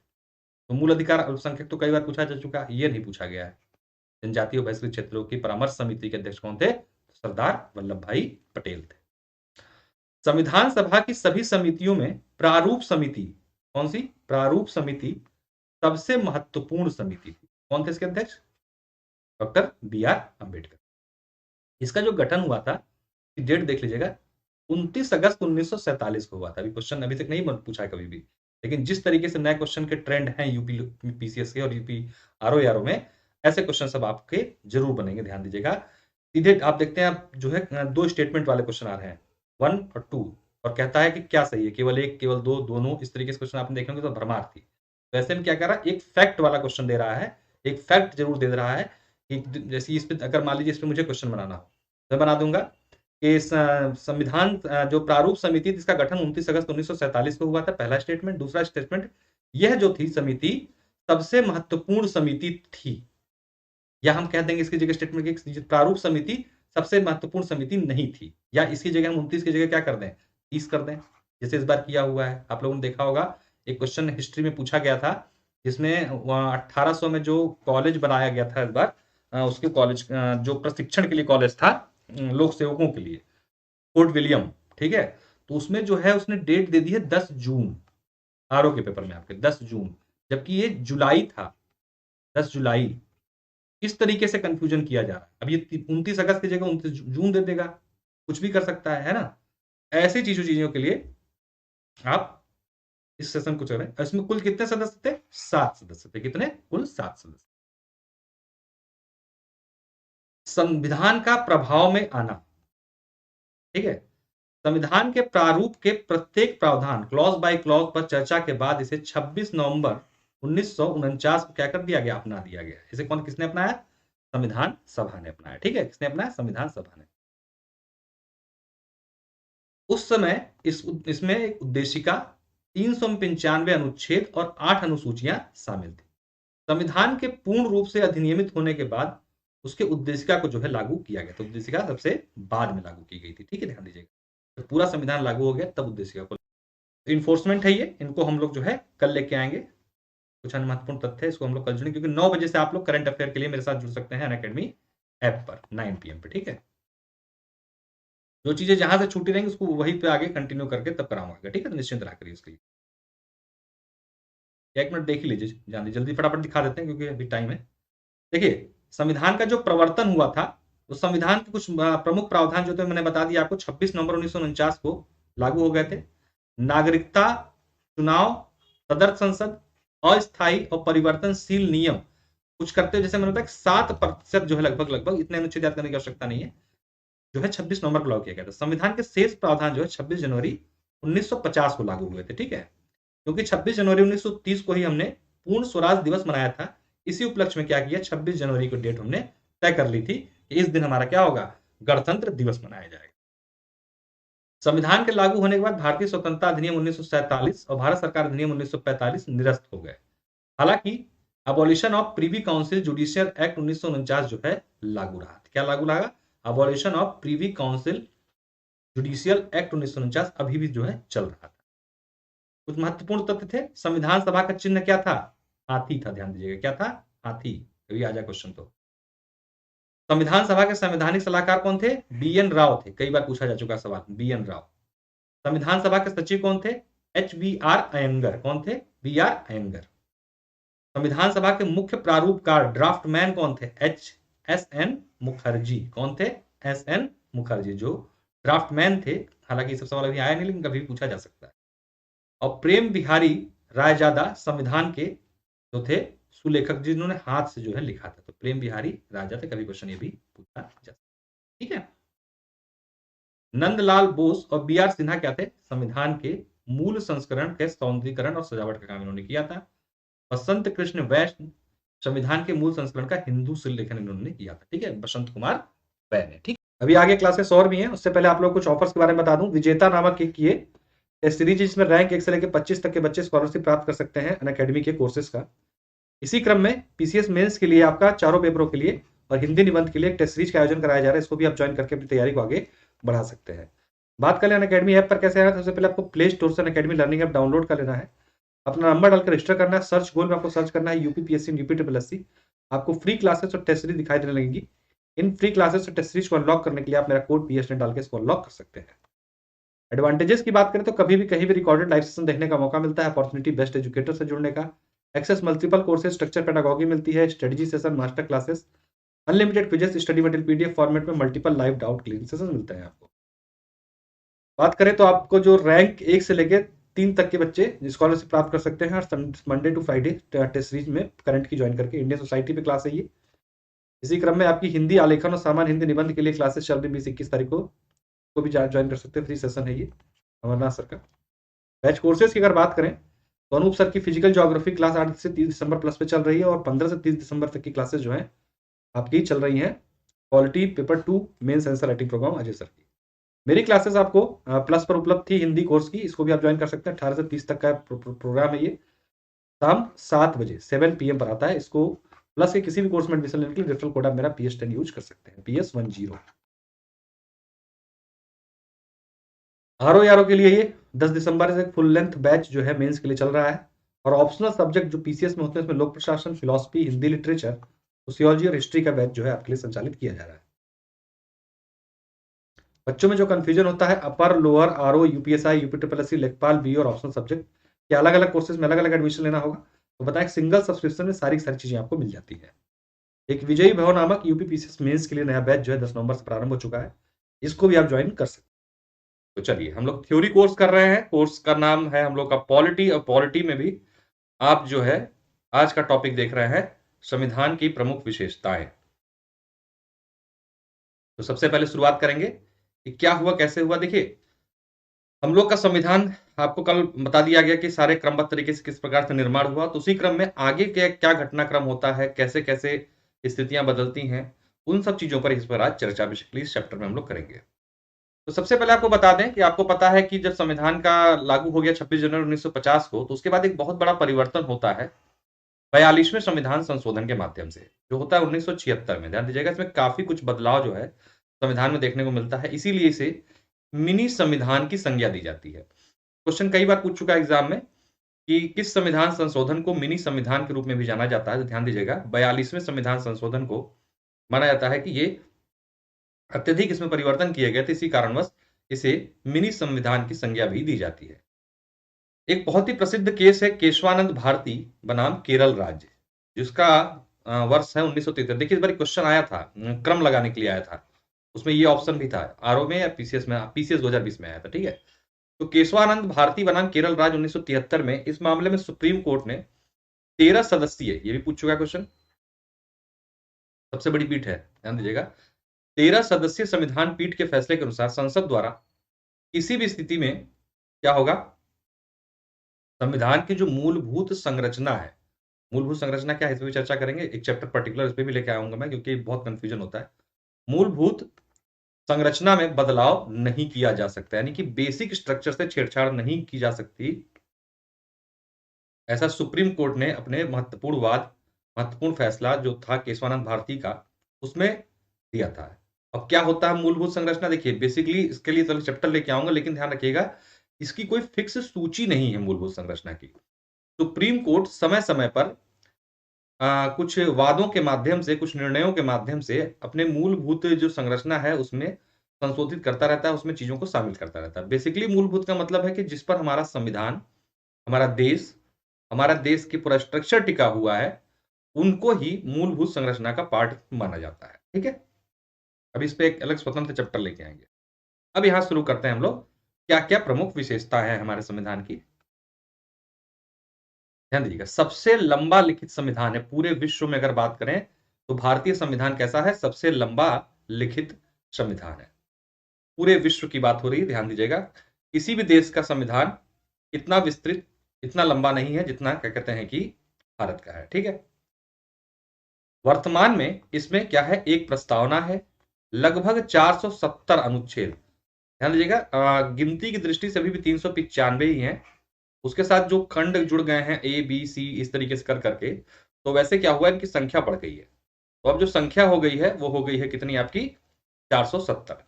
और 12 क्या है इसमें, अनुसूचियां हैं। क्या है, 12 अनुसूचियां हैं इसमें। संविधान सभा में कानून से संबंधित प्रबंधों का प्रभुत्व है। केंद्र और राज्य दोनों के लिए ध्यान रखिएगा एक ही संविधान है। जैसे हमारे यहाँ पर क्या है प्रावधान, हर स्टेट का अलग संविधान नहीं है, इसी संविधान में सभी राज्यों की जो भी वो है क्या कहते हैं कि उनकी कार्यप्रणाली के लिए जो नियम बनाए गए हैं, वो एक ही उसी संविधान में, जो सिंगल संविधान हमारे देश का है उसी में शामिल है। एक बहुत बड़ा कारण है, इसीलिए जो पूछा जाएगा आपसे क्वेश्चन है कि भारतीय संविधान इतना लंबा लिखित मतलब बड़ा क्यों है, तो उसके पीछे का जो कई कारण हम लोग जानते हैं, उसमें सबसे प्रमुख कारण एक ये भी आता है, क्योंकि हमारे यहाँ पर राज्यों का अलग से संविधान नहीं बनाया गया है, इसी संविधान में इस चीज को क्या कर दिया गया है, शामिल कर दिया गया है। मेनली देखिए ये स्रोत बहुत इंपॉर्टेंट है कि हमने कहां से क्या चीजें ग्रहण की हैं, बहुत इंपॉर्टेंट है। हर बार एग्जाम में क्वेश्चन आपको देखने को यहाँ पर मिलता ही मिलता है, इसको देख लेते हैं अच्छे तरीके से। तो सबसे पहले बात करेंगे भारत शासन अधिनियम 1935, क्योंकि सबसे अधिक चीजें हमने जो है ग्रहण की हैं वो कहां से की हैं, यही से की हैं। क्या क्या लिया है, सबसे पहले संघीय तंत्र। जो संघीय तंत्र क्या होता है, जैसे कि हमारे यहाँ पर एक केंद्र है, और केंद्र के अंदर, केंद्र समझिए आप बड़ा गोला, उसके अंदर छोटे छोटे गोले जो है ये क्या है, आपके स्टेट्स हैं। ठीक है, ये सेंटर है और ये क्या है, स्टेट्स हैं। ये क्या है, स्टेट्स हैं। तो केंद्र की परिधि के अंदर राज्यों का अस्तित्व, इसी चीज को क्या कहा गया है, संघीय तंत्र। मतलब हमारे यहां पर यह स्वतंत्रता नहीं कि कोई राज्य स्वतंत्र होकर अलग होकर अपना नया सिस्टम बना ले, इस पूरी थ्योरी को ही कहा जाता है संघीय तंत्र। हमने कहां से लिया हुआ है, भारत शासन अधिनियम 1935 से। राज्यपाल का कार्यकाल, कार्यालय सॉरी, राज्यपाल का कार्यालय जो है और कार्यकाल हमने कहां से लिया है, ये भी यही से लिया 1935 के अधिनियम से। न्यायपालिका, लोक सेवा आयोग, आपातकालीन प्रावधान और प्रशासनिक विवरण, ये सब हमने 1935 के अधिनियम से ग्रहण किए। ब्रिटेन के संविधान से हमने क्या प्राप्त किया है, संसदीय सरकार। संसदीय सरकार क्या है, कि हम लोग संसदीय प्रणाली जो है उसको अपनाते हैं। संसदीय प्रणाली क्या है, लोकसभा, राज्यसभा, राष्ट्रपति मिलकर जो एक सिस्टम पूरा डेवलप करते हैं, इसे संसदीय प्रणाली कहा गया है। विधि का शासन, विधि का शासन का अर्थ क्या हुआ यहाँ पर, कि कोई भी काम होगा भारत में और किसी के लिए भी होगा, वो कैसे होगा, लॉफुल तरीके से होगा, विधि के शासन के अनुसार होगा, विधि विरुद्ध नहीं जाएगा, विधि अनुसार ही होगा। ये पूरी व्यवस्था हमने कहां ली है, कहां से ली है, ब्रिटेन के संविधान से। एकल नागरिकता, एकल नागरिकता जैसे कि सिंगल सिटीजनशिप, इंडिया में क्या है, सिंगल सिटीजनशिप। इसका मतलब क्या हुआ कि आपके पास, आप भारत के हैं तो आपके पास सिर्फ भारत की नागरिकता है। अगर आप उत्तर प्रदेश के हैं तो आपके पास यूपी की कोई नागरिकता नहीं होगी, ध्यान दीजिएगा, आपके पास क्या होगी, सिर्फ भारत की नागरिकता होगी। जैसे अमेरिका में क्या है, अमेरिका में दो नागरिकता, दोहरी नागरिकता है, एक अपनी अमेरिका की है, दूसरी क्या होती है, जिस राज्य से हैं वो, जैसे कैलिफोर्निया के हो गए तो वहां उनके अपने स्टेट की भी नागरिकता उनको मिलती है। लेकिन भारत में सिंगल सिटीजनशिप का प्रावधान लिया है, और वो कहां से लिया गया है? ब्रिटेन के संविधान से। मंत्रिमंडल कैबिनेट प्रणाली ये क्या होती है? मंत्रिमंडल सिस्टम क्या होता है समझ लीजिए छोटा छोटे में, और ये हमने लिया कहां से? ब्रिटेन के संविधान से। मंत्रिमंडल का मतलब विभागों का बंटवारा। ये क्वेश्चन भी पूछा गया था एग्जाम में। ये हमने इस बार 2020 पीसीएस में पूछा था कि मंत्रिमंडल कैबिनेट प्रणाली कब ग्रहण की गई थी? तो 1861 के संशोधन जो अधिनियम था उसके माध्यम से भारत में अपनाई गई थी। तो ये सिस्टम हमने कहाँ लिया? कहां से लिया? ब्रिटेन के संविधान से। इसका मतलब क्या होता है कि भारत में अलग अलग मंत्रालय बनाए गए हैं और हर मंत्रालय का अपना अपना विशेष कार्य होता है। इस पूरे सिस्टम को और उसके जो प्रधान होते हैं उनको कैबिनेट मिनिस्टर बोला जाता है। ठीक है, कैबिनेट मिनिस्टर, जिनके जो प्रमुख प्रमुख मंत्रालय होते हैं उनके मिनिस्टर को कैबिनेट मिनिस्टर बोला जाता है, कैबिनेट मिनिस्टर का दर्जा दिया जाता है। तो ये वाला सिस्टम हमने कहां से लिया है? हमने ब्रिटेन के संविधान से लिया है। संसदीय विशेषाधिकार, हमारे सांसदों को जो चाहे विधायिका में चाहे राष्ट्र राज्य की हो चाहे संसद के जो सदस्य होते हैं उनको कुछ विशेषाधिकार दिए गए हैं। दो प्रकार के होते हैं ये, एक होते हैं सामूहिक और एक होता है व्यक्तिगत। तो दोनों प्रकार के जो ये विशेषाधिकार है वो हमने कहां से ग्रहण किया? ये भी हमने लिया है आपका कहां से? ब्रिटेन के संविधान से। द्विसदनीय प्रणाली ये क्या है? द्विसदनीय प्रणाली लोकसभा प्लस राज्यसभा। ये जो सिस्टम है लोकसभा और राज्यसभा का और राज्यों में विधानसभा विधान परिषद का, वो हमने कहां से अडॉप्ट किया है? वो भी हमने अडॉप्ट किया कहां से? ब्रिटेन के संविधान से। और रिट जारी करने का अधिकार ये भी हमने कहां से लिया है? ये भी हमने ब्रिटेन के संविधान से लिया। फिर बात करते हैं संयुक्त राज्य अमेरिका। यहां से क्या क्या लिया देख लेते हैं। मौलिक अधिकार, बताइए आप लोगों को मौलिक अधिकार जो हमारे सबको मिले हुए हैं, तो ये हमने कहां से अडॉप्ट किया? अमेरिका से। स्वतंत्र न्यायपालिका, न्यायपालिका पर किसी प्रकार का दबाव नहीं होगा, किसी प्रकार का हस्तक्षेप नहीं होगा न्यायपालिका कार्य में। जैसे कि हमारे क्या क्या है? न्यायपालिका, कार्यपालिका और विधायिका तीनों अलग अलग है। न्यायपालिका को अलग स्वतंत्रता दी गई है, वो हमने प्रोसेस कहां से लिया है? अमेरिका से। राष्ट्रपति पर महाभियोग, राष्ट्रपति पर आर्टिकल 61 के माध्यम से महाभियोग लगाया जाता है, यानी हटाने की जो प्रक्रिया है राष्ट्रपति पर वो महाभियोग की, वो हमने कहां से ली है? वो भी हमने अडॉप्ट की है कहां से? अमेरिका से। न्यायिक समीक्षा, मतलब कि न्यायालय जो है आर्टिकल 137 से 142 का जो प्रयोग करके किसी भी मामले की जांच करता है या देखता है कि वो कहीं विधि विरुद्ध तो नहीं है या संविधान के प्रावधानों के अनुरूप है कि नहीं। ये जो पूरा सिस्टम हमने लिया वो भी कहां से लिया है? संयुक्त राज्य अमेरिका से लिया है। सर्वोच्च न्यायालय, सुप्रीम कोर्ट और उच्च न्यायालय के न्यायाधीशों को पद से हटाना, ये भी प्रोसेस हमने कहां से अडॉप्ट किया है? अमेरिका के संविधान से। और उपराष्ट्रपति का पद, ये भी हमने कहां से अडॉप्ट किया है? ये भी हमने संयुक्त राज्य अमेरिका के संविधान से लिया है। फिर बात आती है आयरलैंड के संविधान से। यहां से क्या क्या लिया? यहां से महत्वपूर्ण हमने चीजें प्रावधान ली हुई हैं, उनको भी देख लेंगे।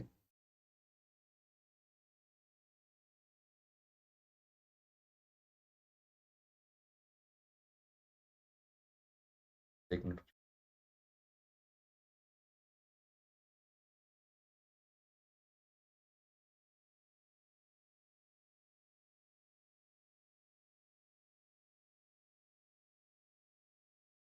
चलिए, तो फिर हमने क्या कनाडा के संविधान से, अरे आयरलैंड के संविधान से क्या क्या लिया है? राज्य के नीति निदेशक तत्व, डीपीएसपी, राज्य के नीति निदेशक तत्व, राष्ट्रपति के चुनाव की प्रक्रिया, राष्ट्रपति के चुनाव की प्रक्रिया, ध्यान दीजिएगा डीपीएसपी चुनाव की प्रक्रिया। देखिए राष्ट्रपति का जो पद लिया है हमने लिया है अमेरिका से, ध्यान देना इस बात पे। और राष्ट्रपति के चुनाव का जो प्रोसेस है वो हमने कहां से लिया है? वो आयरलैंड के संविधान से लिया है। इस बात का ध्यान देना, अंतर समझिएगा दोनों चीज में। जो बताने की कोशिश यहाँ पे की जा रही है कि हमने हमने बात आपसे की कि राष्ट्रपति का पद हमने कहां से लिया है। अगर राष्ट्रपति के पद की बात करेंगे तो हमने लिया है इसको अमेरिका से। और अगर हम बात करेंगे कि राष्ट्रपति के चुनाव की क्या प्रक्रिया है तो हमने कहां से लिया है? आयरलैंड के संविधान से। इस बात को समझिए। और राज्यसभा के सदस्यों का नामांकन, राज्यसभा के सदस्यों का नामांकन, हमारे यहाँ पे राज्यसभा में जो सदस्य होते हैं दो प्रकार के होते हैं, एक होते हैं मनोनीत, एक होते हैं जो बाकायदा उनका चुनाव के माध्यम से होता है। और उनका जो नामांकन करने की प्रक्रिया है वो भी हमने कहां से अडॉप्ट की है? कैसे नामांकित होते हैं ये भी हमने प्रक्रिया कहां से अडॉप्ट की है? ये हमने अडॉप्ट की है आयरलैंड के संविधान से।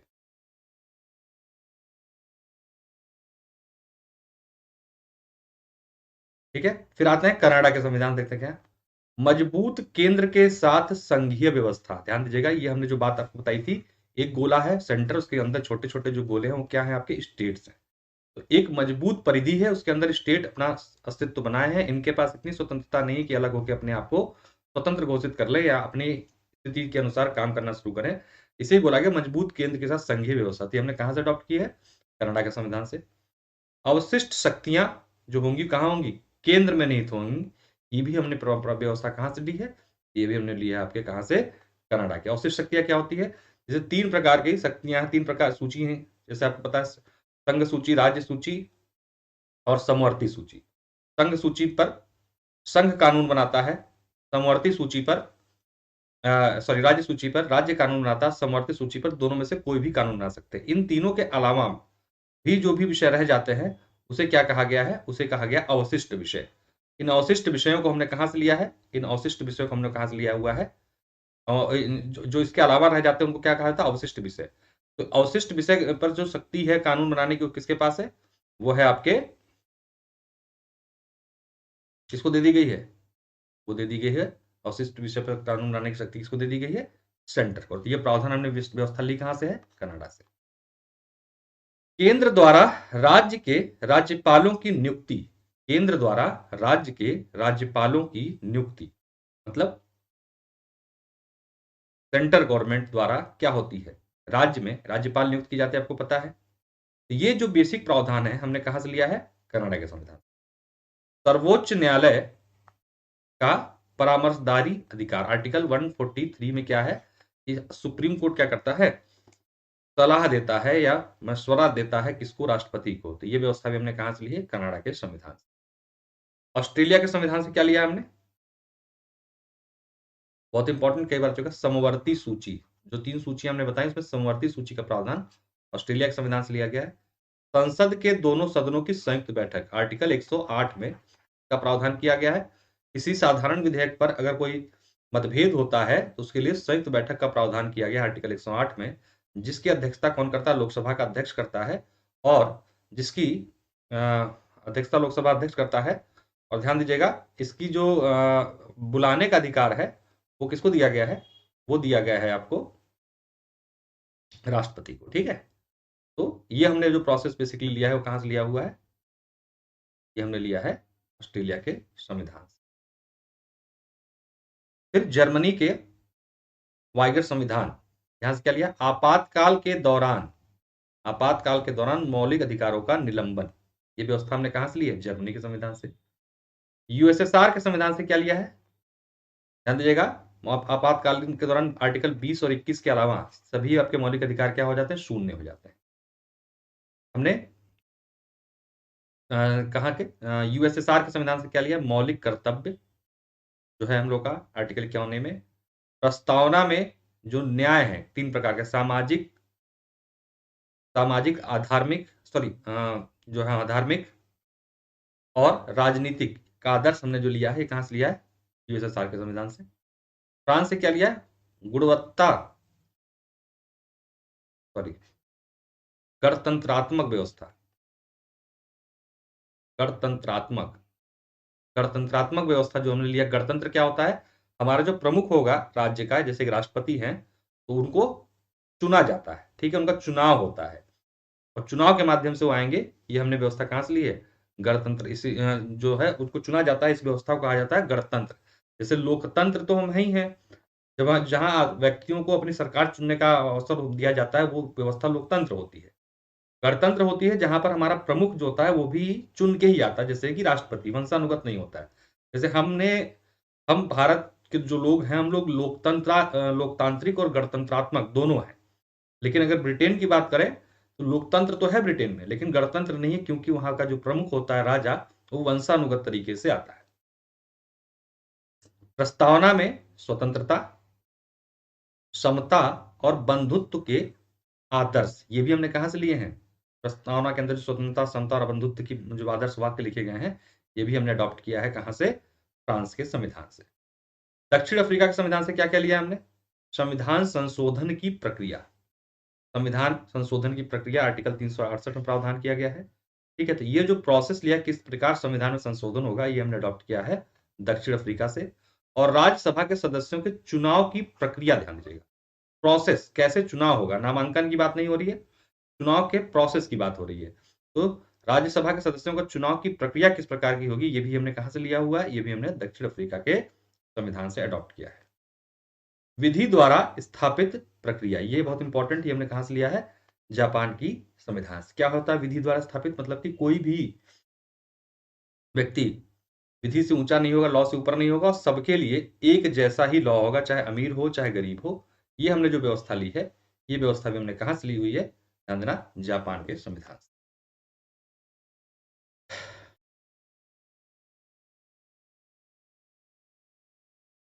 ठीक है, तो एक तरीके से संविधान के संरचनात्मक भाग हमने कहां से लिया है, संरचनात्मक भाग भारत शासन अधिनियम 1935 से।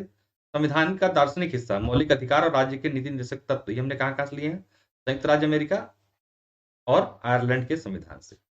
अगर वही बात करें संविधान के राजनीतिक हिस्से की, तो हमने कहां से अडॉप्ट किया है, ब्रिटेन के संविधान। कठोरता और लचीलापन दोनों हमारे संविधान में देखने को मिलता है। भारतीय संविधान न तो अधिक कठोर है, न ही लचीला, बल्कि दोनों का मिश्रण है।